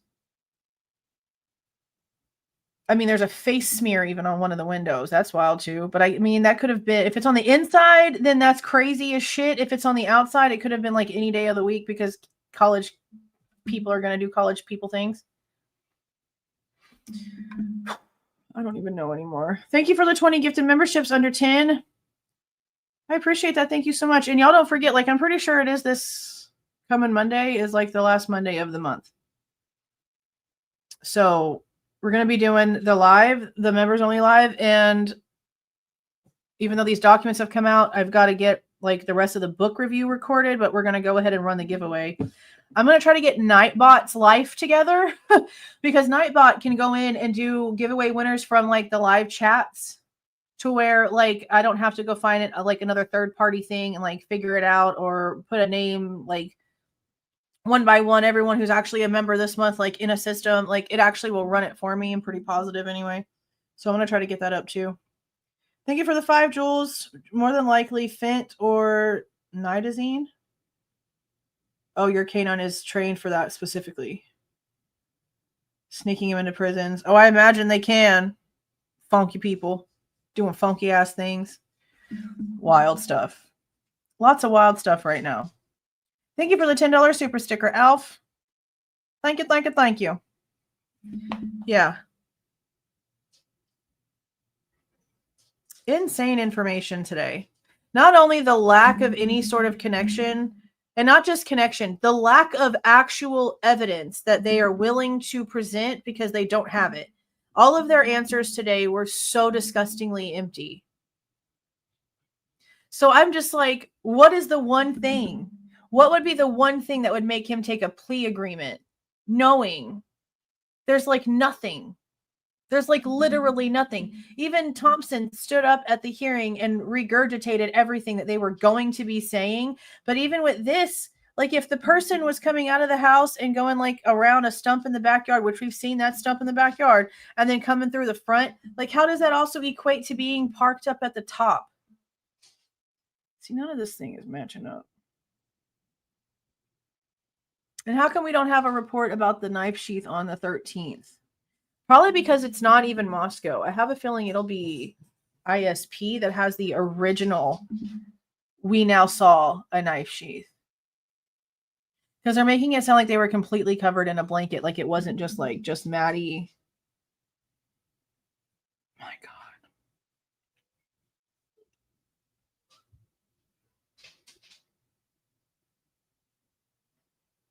Just wild. Insane. Okay. All right. I'm getting to get off here. I need some chamomile tea. Chamomile lavender tea with some honey. And probably going to read.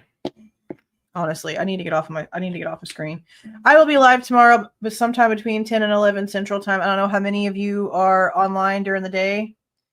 I don't think I've really ever done lives during the day because I normally don't have the ability to do lives during the day. So we'll just see how this goes for the next few days because it's going to be like this until we get through stuff. So yeah, just wild. Thank you guys for being here for almost 3 hours. It's a lot of information. Lots of information. And we've got so much more because like I said, each of those links, it's like 50 documents in each segment. And there's over 300, I think it is. Something like that. Maybe more. And that's just Moscow. And that's just so far. So they might end up being able to put more out there. I doubt it. But we still have a bunch of unanswered FOIAs. And that should be happening soon. Just insane. Okay, I'm going to go ahead and do this portion of this. Thank you so much for being here. Thank you for the super stickers, the super chats, the gifted memberships, the people that became members. It's been a crazy day. Y'all go get some rest. Let me throw this on. Please do not forget to leave a like on your way out and subscribe to the channel if you are not subscribed already. All right, you guys. See y'all.